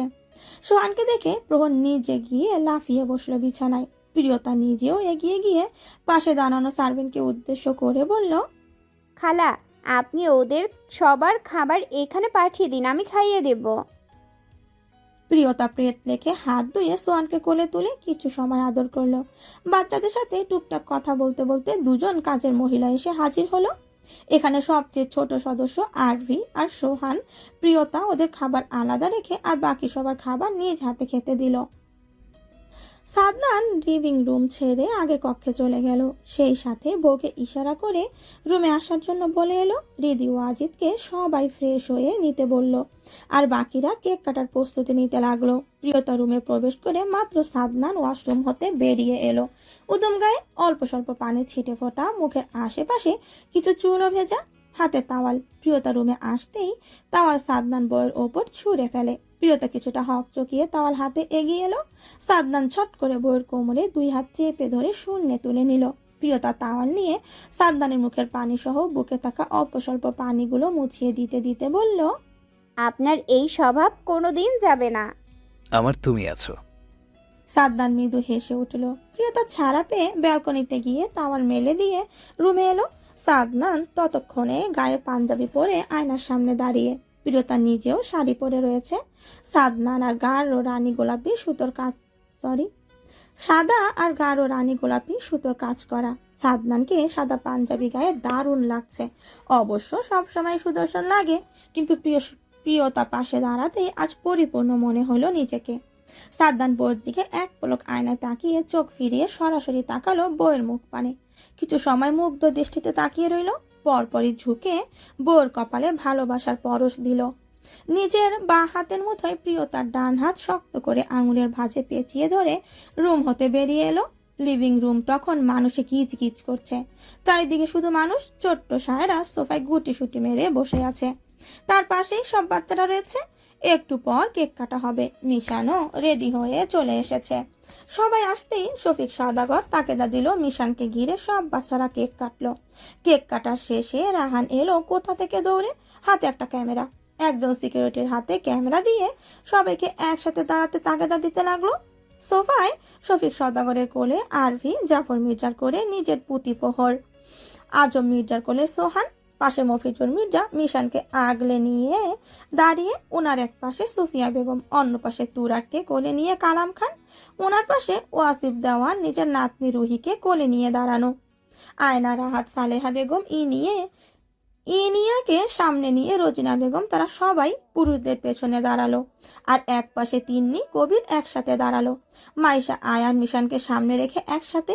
সারা, রাহান ওদের পাশে, রিদি, ওয়াজিদ, তারপর প্রিয়তা, সাদনান। সাদনান এক হাতে বইয়ের কোমর জড়িয়ে ধরে একদম নিজের সাথে চেপে রাখলো। প্রিয়তা অবশ্য বার কয়েক ছাড়ানোর চেষ্টা করলো, তবে লাভের লাভ কিচ্ছু হলো না। মানুষটার স্বভাব কোনো দিন বদলাবে না। রাহান সবার ঠিকঠাক দাঁড়ানো শেষে সিকিউরিটিকে ইশারায় ফটো ক্লিক করতে বলল। সিকিউরিটি মুচকি হেসে সবাইকে এক ফ্রেমে বন্দি করে নিল। সাদনান ঠিক সেই সময় বোর দিকে তাকিয়ে ফিস ফিস করে বলে উঠল, আমার তুমি, আমার স্বভাব। এই স্বভাব আমি কোনোদিন বদলাতে চাই না।